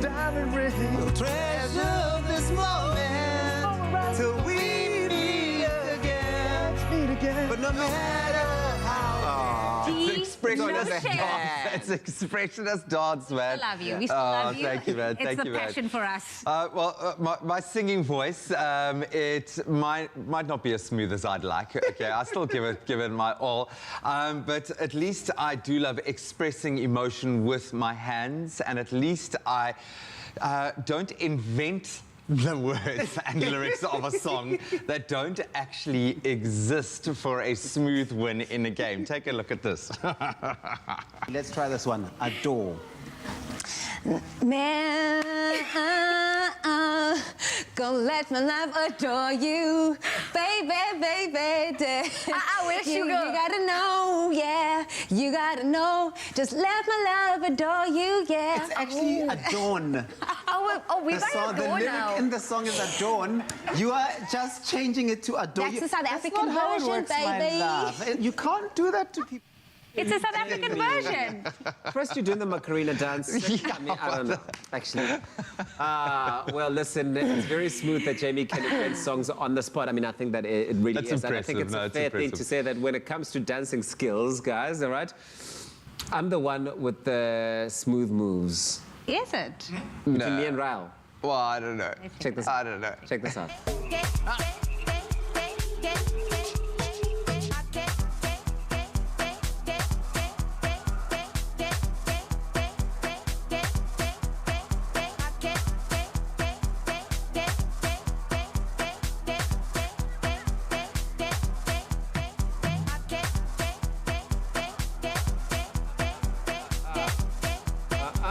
What is it with that move? I feel like you have one move for every That's your single signature song. move, man. I was waiting for the chipmunk. Oh, man. Some smooth roast fun with the side of shade. Yes, the Expresso edition. If you find yourself catching a tan, do the smooth thing and don't get roasted. Rather chill with a smooth Tropica.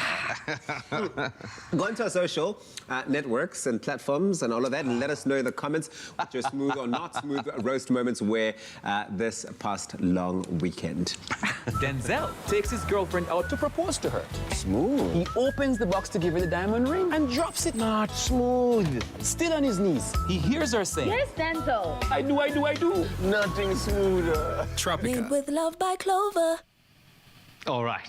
The high point of your life, of your week, of your day. I know this is the one thing that everyone looks forward to every week. Really? Everybody. Yeah, everybody. Everybody. Where we take a song and we butcher it live on TV. No, it's a lot of fun. We love it. We embrace it. It gives us a chance to just have this cathartic release, and you guys, luckily, always choose almost impossibly difficult songs for us to sing. So some really difficult choices we had to make this morning. There was like even Pavarotti, I joked about it. And they actually did throw it into the mix here, but we're not going to be doing that this morning. We're going to be doing something that was originally brought out to raise awareness, yes, and funds, and is a beautiful song, and it lends itself to a collaboration of all kinds of voices. This morning we are going to be doing We Are the World. Ooh, how are you feeling about this? This is quite a song. And this is a nice one to sing along to. I think that is the secret to choosing our karaoke songs. And Raul even brought out the guitar. Also a tip, maybe you at home should sing along so that you don't only just hear this. Yeah. No, exactly. No, sing it along, feel it, believe it. Turn your volume down. So many amazing artists have sung this song before us, so we're kind of continuing a really good tradition. We're just carrying on that. Okay, so we're not going to do any practice runs, no nothing. We're going to just go in cold, just going to rock and roll. All right, Mr. DJ. Here we go. Our music, please. Do you want to strum us in with a chord there? We're going to go for a little... Yeah. Like that one? Okay, cool. Okay. Yeah, no, I'm there. Rock and roll. There comes a time when we heed a certain call, when the world must come together as one. Nice, guys, nice. There are people dying.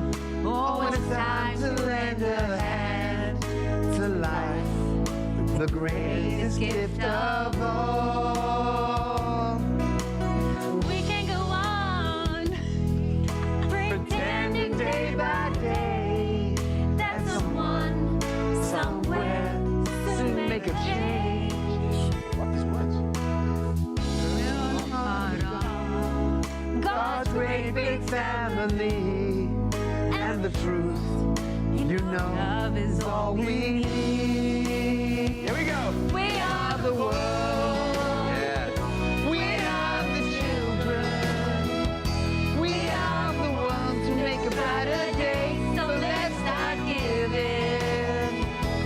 There's a choice we're making. We're saving our own lives. It's true, we'll make a better day. Just you and me. Nice, guys. G, go for it. G, go for it. This is yours. All yours, G. Oh! Send them your heart. Yeah. So they know that someone cares, and their lives will be stronger and free. As God has shown us. Yes, so. By turning stones to bread. And so we all must lend a helping hand. Nice, Everybody, Zoe. we are the world. We are the children. We are the ones who make a brighter day. So let's start giving.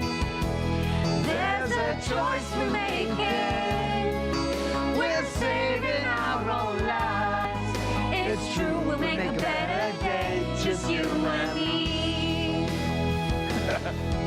When you're down and out, it seems to be no at all. Jamie, you need to help us out. Come on, go. But if you just believe, there's no way we can fall.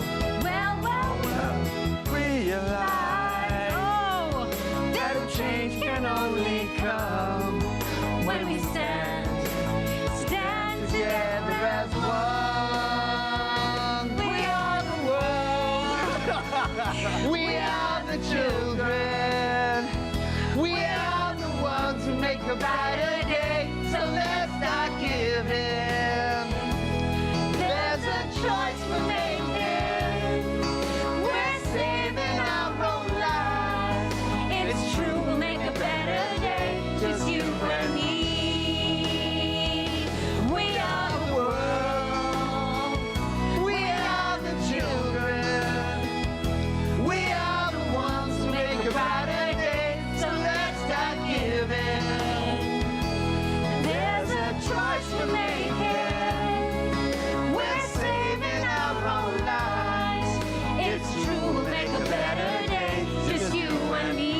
the children. A cappella. We are the ones who make a brighter day, so let's start giving. There's a choice we're making. Make the most of glorious summer with your picnic favorites. Made with love by Clover. Another feel-good production.